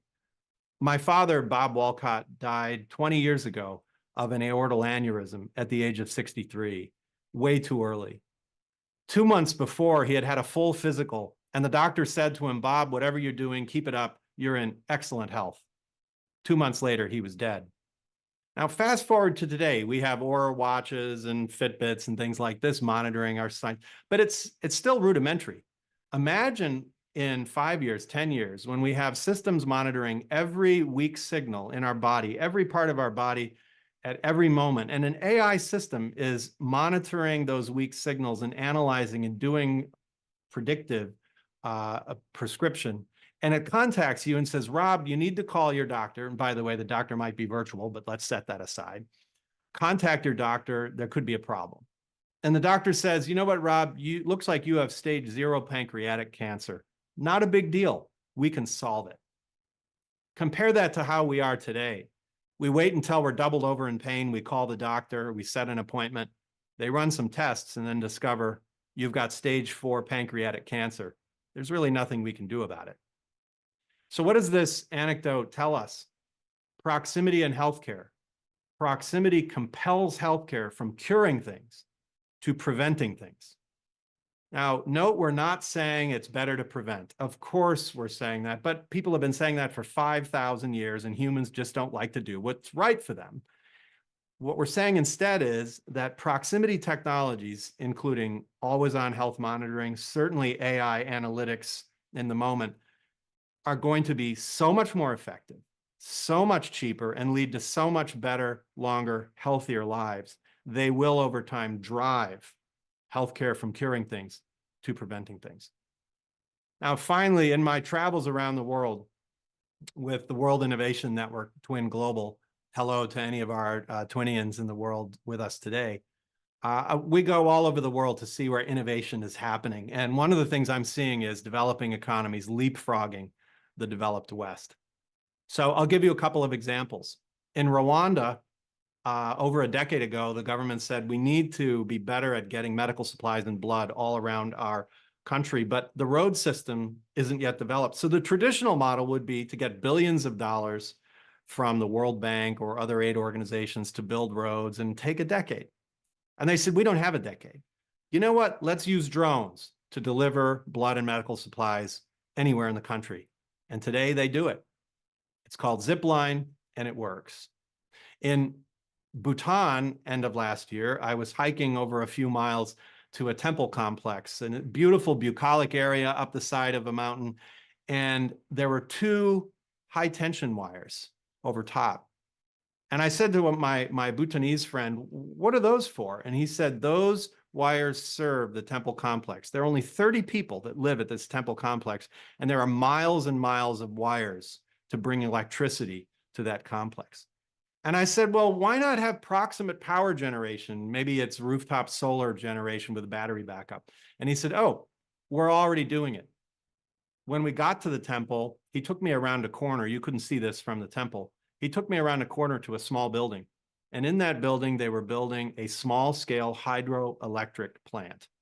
And later this year, they switched it on. And now all the power required by the temple complex, the people living there, is provided by this hydro plant. And the power lines now just act as backup. And they also allow to send additional power back to the grid, which they sell to India. This is proximate power. The key to proximity, and Mike Hruska pointed this out when he said everything we're using is electrified, will be proximate power. The more we can bring proximate electricity anywhere, anytime, any place, the more proximity will win. Now, imagine what AI means in this proximate environment. When you can compress capabilities in smaller and smaller packages, access to AI systems, think large language models to small language models, and have capabilities, diagnostics closer to every moment, the ability to even make decisions as we start to cede authority and agency to AI systems, this by definition will drive proximity, will drive us to create, produce, experience anything, anywhere, anytime. If you read the book, and I hope you do, please reach out to me. I'd love your thoughts regarding this proximate future. And I'd ask you to consider for yourself and for your company and your organization, what is our proximity strategy? In the appendix to the book, we offer a proximity strategy workbook. Again, thanks so much to Gerald and the Solution people for having this extraordinary event. I look forward to hearing from you. And I ask you, what will your proximity strategy be? Thanks. I love it. You end up with a question, Rob, and a lot of people in the chat were talking about your book, so I put a link in the chat directly to Amazon, so you can order the hard copy, Thank the you. Kindle book, or any other resources and so forth. I've also put Rob's LinkedIn profile in the chat, so you can connect up with him. And as you can see, we are making progress with hearing from dynamic speakers from all over the world. And today we are ready for speaker number 5, Jason Kaufman.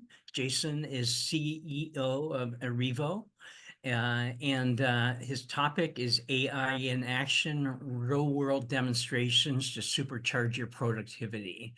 So there we go, Jason. It's your turn to share your wisdom in 15 minutes. Oh, thank you very much. I really appreciate that. I really have been looking forward to the opportunity to presenting to all of you.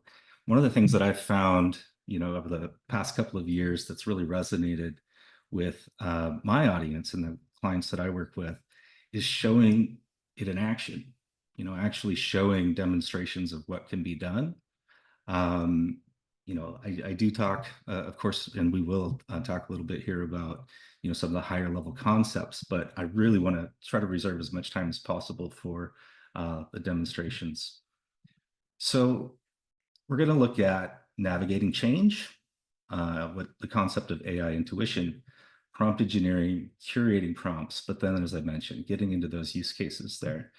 And, you know, I really found that it's one of the things that I think is really important, especially in these first couple of years here with generative AI kind of hitting the mainstream, is, you know, understanding change, right? And really embracing it.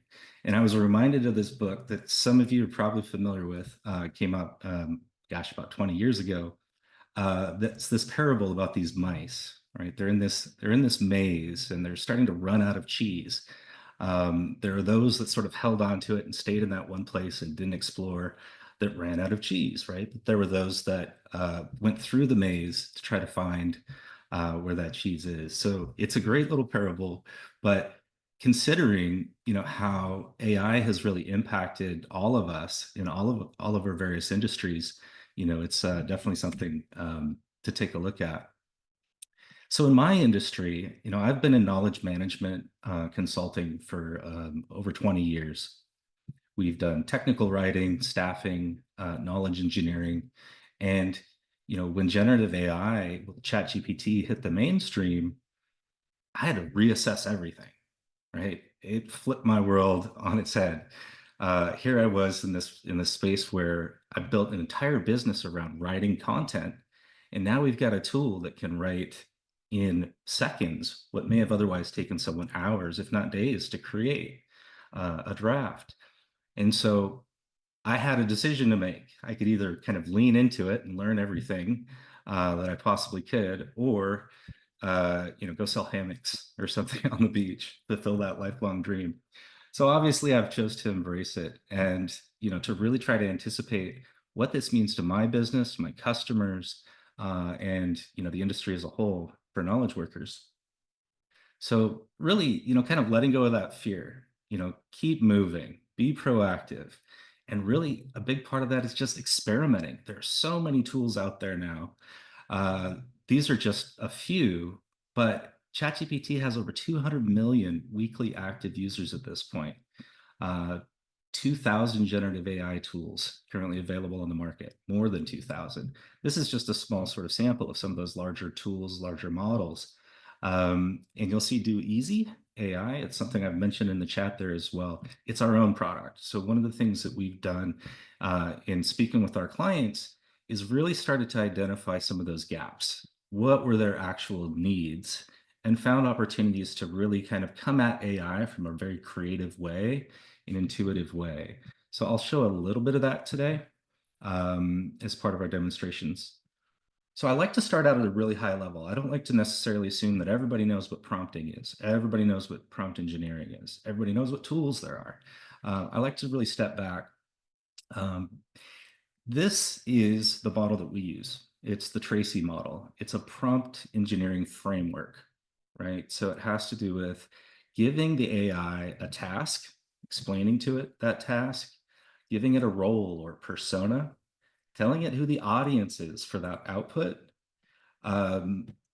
creating an understanding of exactly what you want that output to be, but the intent. And it's a shame that in this acronym here, the intent comes last, because it's so important to give it context.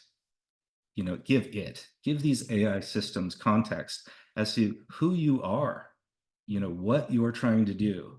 Saying things like, my boss wants this by Wednesday. You wouldn't think to necessarily put that in, but sometimes that helps, gives that sense of urgency to the prompt.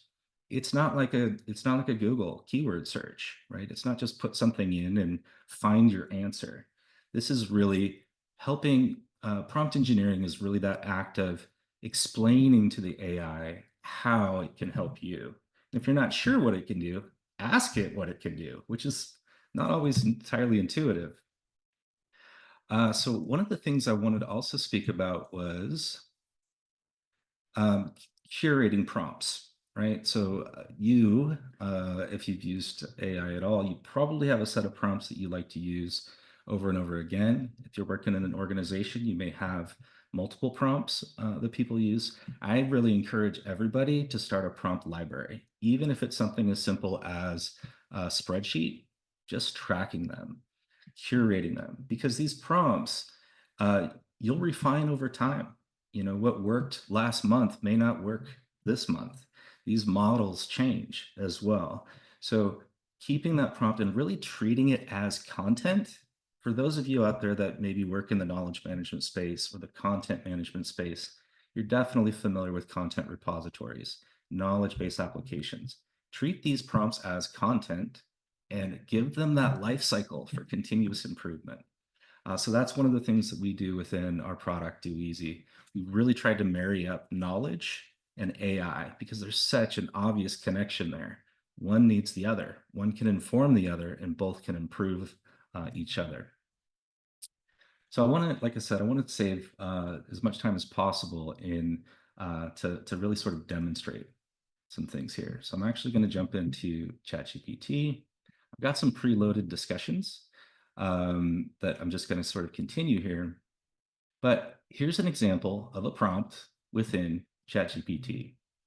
I've given it a persona, your skilled technical writer.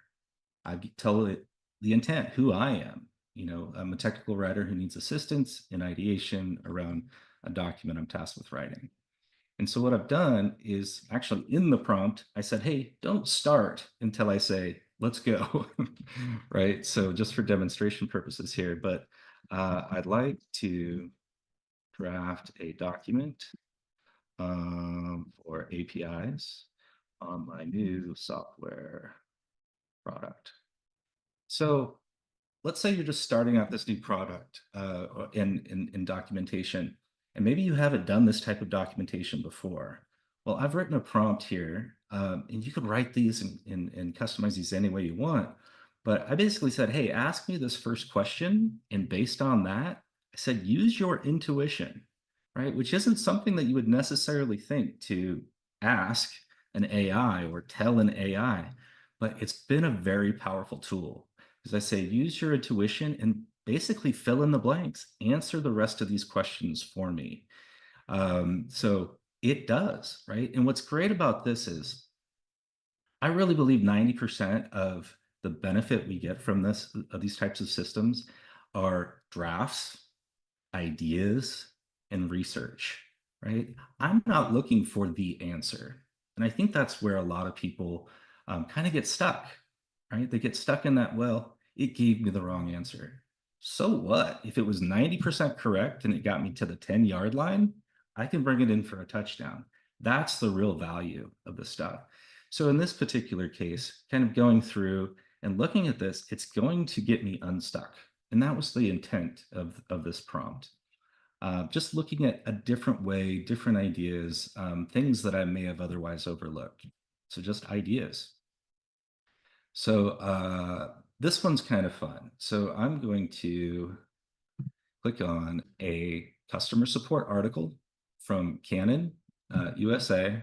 It's, I'll just say it's somewhat lacking. So I'm just going to go ahead and copy this. I'm going to copy all the text from this. And I'm going to go to ChatGPT. And I've got another preloaded prompt here. You're a technical writer, copy editor. I'm a technical writer who needs assistance in revising documentation and so on. I've given it guidelines. Again, this is some of that context, right? Telling it how I want that output, what I want it to do. And one thing that I'd really pass on as a powerful tool, use AI to help you do the research to build better prompts, to gather the context to include in prompts. That if there's nothing else you take from this, you know, please take that. It's a very powerful tool for researching this kind of context that you can later add to your prompts. So I've just pasted this in, and I'm going to go ahead and submit that. And here we go. So it is rewriting this entire document or page based on the requirements that I just gave it. You know, it's even formatting it pretty well. And I'll just show them side by side here. And I asked it, you know, tell me what edits or adjustments you made. So some people may be a little bit leery to actually just go, okay, go rewrite it for me. And then I have a draft. What's great about this is you can tell it, don't rewrite it. Just give me a report on what you might change, right? So that you can make the decision yourself instead of just having it kind of go into that black box.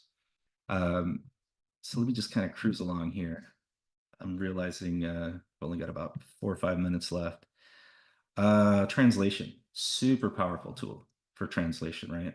So I'm going to take the copy, and forgive me for skipping around. It's just the nature of demos. I'm going to take a copy of that. I'm going to put it over here. I'm going to say, so I'm going to ask it to translate what it just wrote into Mandarin. So I basically just, again, copied this whole context. It can be ugly, which is fine. It's just text. The great thing about these generative AI systems is this is all they need. They don't need formatting, although Markdown can help give it a little additional context. It's not required.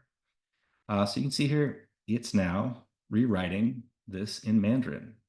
And it does a really good job. I've actually, I play the telephone game with it quite often, where I'll go from one language to the next, and then circle back to English and compare A, B, you know, how it did. The logic remains the same. Sometimes the words are changed, but the key spirit of the information is definitely remains intact.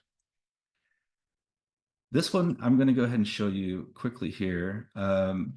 Distilling community feedback. And I'll just run it real quick here. So I've asked in this prompt for it to go out to this website, and this is actually a website on Apple's discussion page. And I said, go through this, look at the content of that page, and find opportunities where customers are asking questions, then draft an article that will answer that question for them.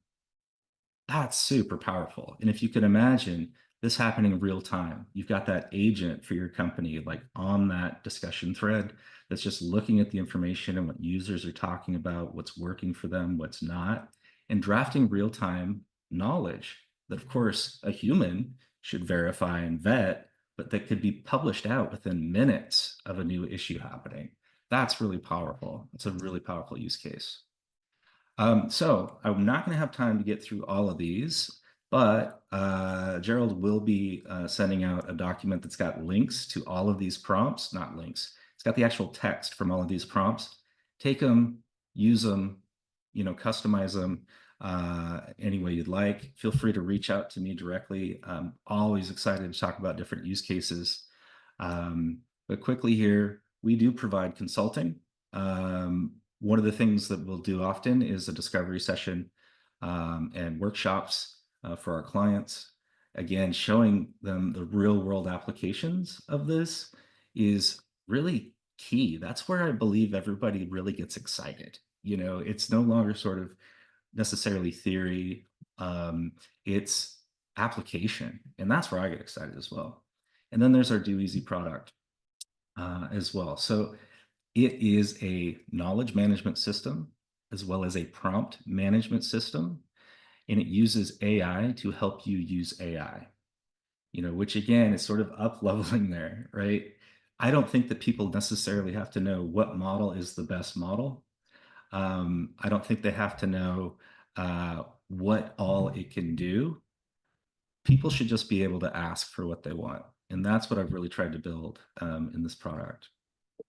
I do have some upcoming events I wanted to share. There's a Swarm community event.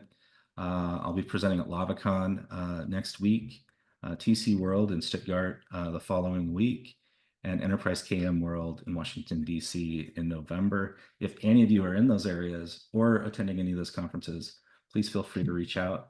I'd love to talk more about AI with you. Well, thank you, Jason. Thank you. That was wonderful, hands-on, and it was nice to see you in ChatGPT using your prompts. And I want to remind everybody that if you look in the chat, you'll see Jason's handout with all the prompts. And you will also see a link to his LinkedIn profile to connect up with them. And speaking of LinkedIn, I encourage all of you to join the Artificial Intelligence Innovators Summit group that has 1 million members. And you'll be getting an email about that tomorrow that'll give you a link to it.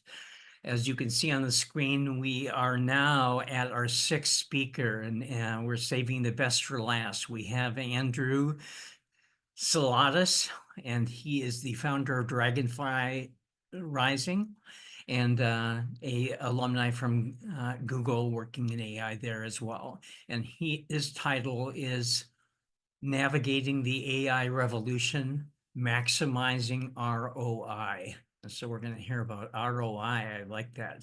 So it's your turn. Thank you very much, Gerald.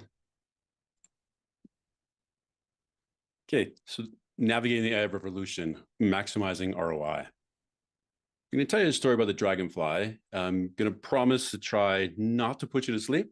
So if you want to close your eyes, you can, and just listen to it, but let's engage about the dragonfly.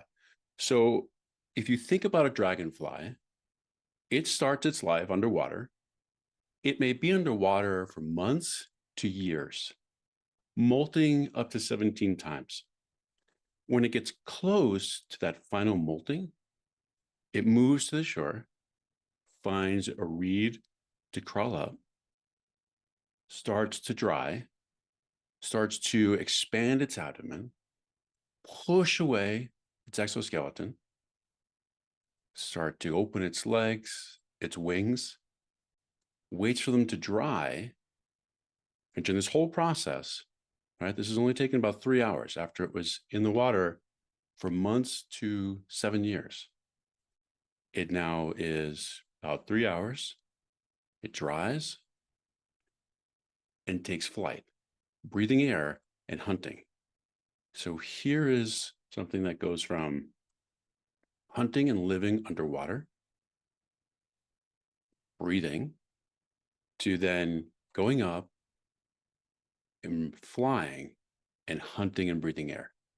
And its lifespan in the air, and when it's above water, is weeks to a couple of months. And for many of them, it's only weeks.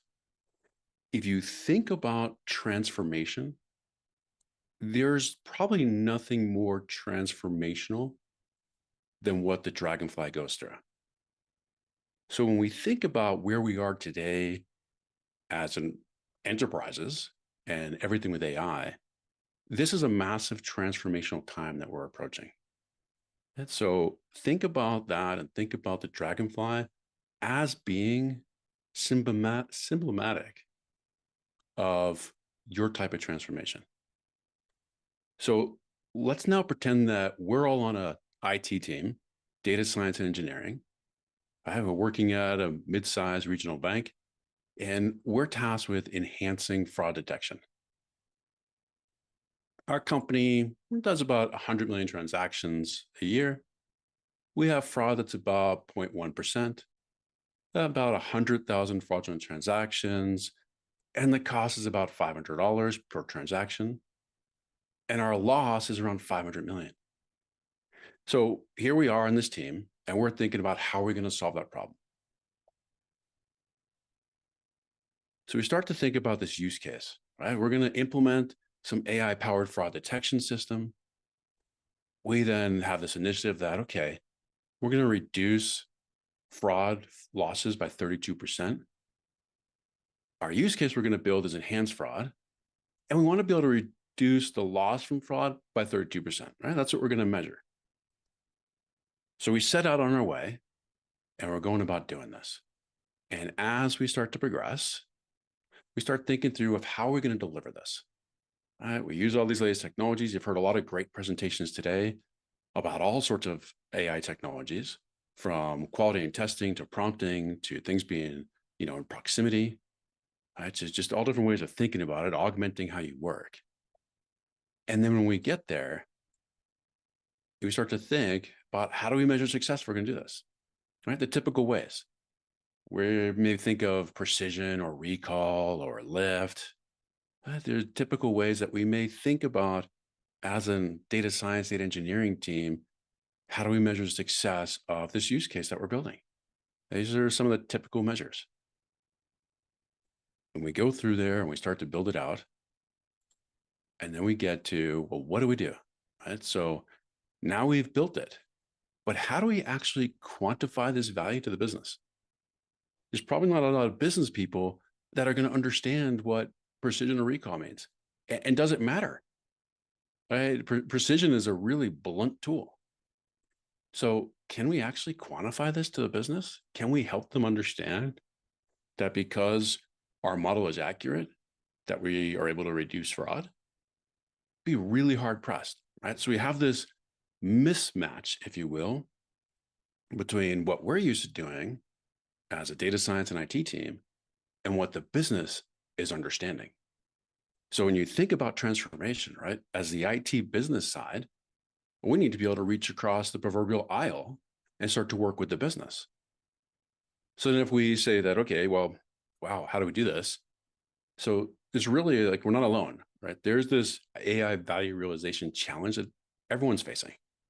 Right? Estimating and demonstrating business value is the #1 AI adoption barrier.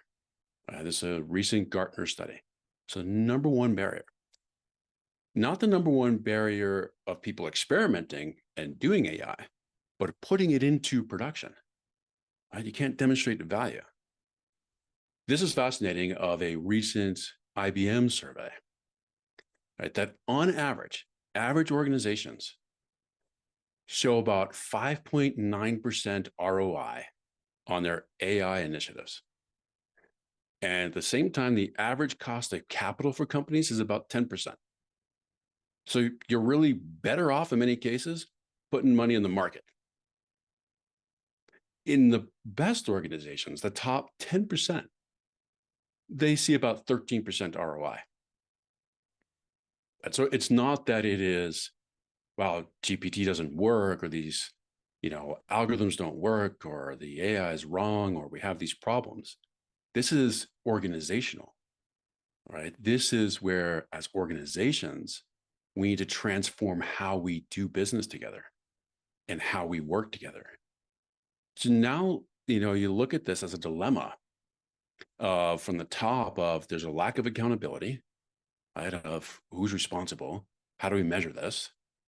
There's clearly unclear business results.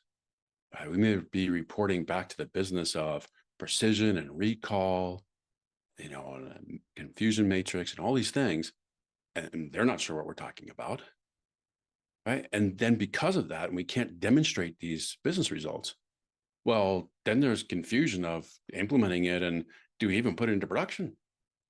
Right? Do you get more funding? I mean, we can't measure it, we can't understand it, right? So then we're probably not going to put it in production.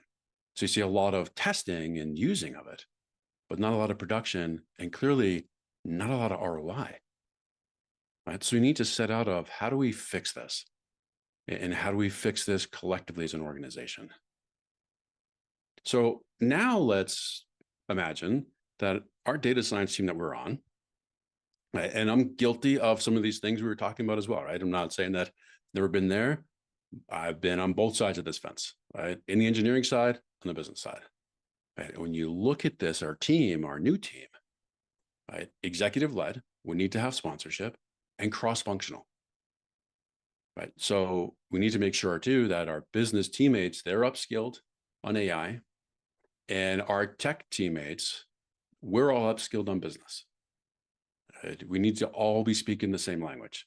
So we need to understand the business perspective and the business that we're in, and the business colleagues need to understand AI.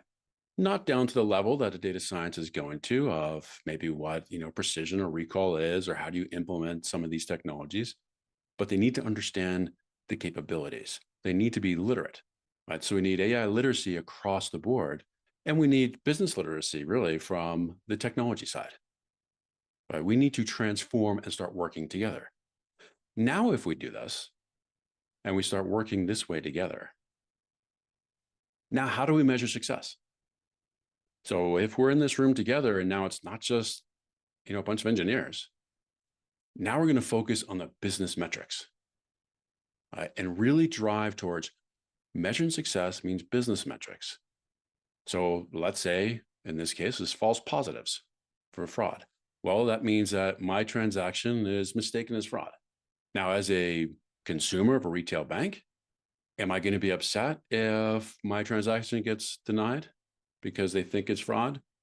I'm going to be frustrated, but I'm also at the same time going to be happy that they tried to prevent it. They thought it was fraud. And so I'm going to be happy that that happened, even though I may be inconvenienced. I know that they're trying, and I'd be a lot more upset if they let fraud go through. And then you got the false negatives, right? Where an actual fraudulent transaction gets through. So now as this collective team, this is how we're going to measure. So now let's take that example that we had from when we were just a data science team, and let's kind of work this through as now part of the larger team, right? So now we make this assumption. Our model is 99.8% accurate. So we're okay with it, having the 2% or 0.2%. We've got a lift of about 300. So fraud occurs 300 times more than the average in that 0.2%. So if we look at this, right, so we block 200,000 transactions. The percentage that are blocked that are fraudulent, 30%. The fraudulent transactions blocked, 60,000 of them. And the false positives, 140. And the false negatives, 400,000 and 40,000. So here now we could clearly see that if we look at it this way, we just saved as a bank $16 million. And so we're able to articulate and we're able to actually drive and understand how we're contributing to business value. So now we look at this use case, and the same thing. Now, can we actually confirm this to the business? Now we absolutely can, right? Now we know that, yes, we could quantify and we could state that we're able to reduce loss from fraud by 32%. Right? So we're able to do this. So it's imperative that we start to change as organizations, and we really start to work together on building these use cases and understand how to connect the dots between IT and business, and really how to drive towards business results. So when you think about developing these impactful use cases, first questions, right? And there's a lot of questions that you need to get answered. But the very first are we even solving the right problems? Are we aligned with strategy? And if we are, okay, now we have some candidates to analyze. How do we solve these problems strategically and responsibly? Right? And how do we tie this together? And you can think about this as kind of like managed AI. And how do we do this? And as you look across all of the different initiatives that you have, you'll encounter or you may embark on different AI initiatives across these 4 general areas, whether you're doing things to support revenue, whether you're driving towards operational excellence, whether it's for innovation, reducing risk. So it's usually the big buckets that you may see that you're pursuing different key AI strategies, right, and direction you're going. With that, though, the thing you have to do as you go from use case up to the different buckets of initiatives is you need to make sure your AI strategy and your organizational business strategy come together, right? They have to meet in the middle, right? So we have to have this happening, right? It's a way we get everyone involved. Right? This is a team sport. So when you look at what we've been doing at Dragonfly Rising, we really have kind of like this overall comprehensive solution for this. There's a school of data of teaching people and executives and others of how do you do this? One, how do you improve literacy? But also, how do you understand how to start to build these high impact use cases? And then a software product called Terrain, which now helps you map in these use cases and your strategic objectives and your ROI goals and help you compute ROI that you're getting from these initiatives and really make sure that everyone's engaged and everyone's accountable across the whole thing. As you get started in this, I have a free AI maturity checklist. So you could scan the QR code there or go to the link at the bottom. And you could get a checklist of, hey, here's where we are in our maturity. We need to be checking off the boxes of going to things. I'll leave that if you want to continue to dig deeper into mastering how to build these high impact use cases, I really strongly encourage you to sign up for our workshop. It's November 19th. It's an hour-long live workshop. It's a whole bunch of things that you'll learn from that. There's an opportunity to extend that and have 4 small group coaching sessions and access to an AI maturity assessment as well. And during this, you'll get kind of an exclusive ROI use case framework that's provided. So feel free, please register. It'd be an amazing time for you. And with that, let's optimize this together. You can connect with me on LinkedIn. If you're interested to do professional speaking as well, please submit a request via email or there. And I just started a podcast, first week of it. So it's getting off the ground on AI Demystified for executives. Really, again, filling in that and helping people understand how do you apply these technologies. So thank you very much for your time. Thank you, Andrew. That was an outstanding presentation, and congratulations on putting together a workshop that you're going to do for an hour. That'll get people more engaged. And I want to thank you all for staying with me so far on this AI Summit. We are about to wrap up one part of the summit, which is a presentations from the keynote speakers.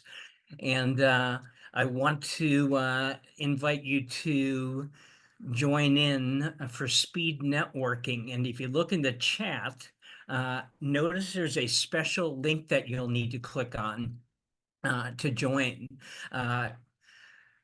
So here we have the summit finished up. We've had 3 hours of time together. 5 speakers spoke for 15 minutes. 1 speaker spoke for 45 minutes.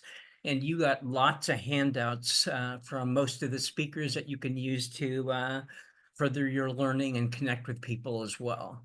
I do encourage you now to copy and paste the entire chat if you want into a separate document so that you can retain the links to people and the connections and the different comments that were made as well. And as you can see, we now have time for speed networking during those final 45 minutes. But first, I want to say thank you to the 6 sponsored guest speakers, Dr. Andy Armacost, Mike Hruska, Ann Roisman, Rob Wolcott, Jason Kaufman, and Andrew Solitis. Thank you for what you shared today, and we look forward to having you back again.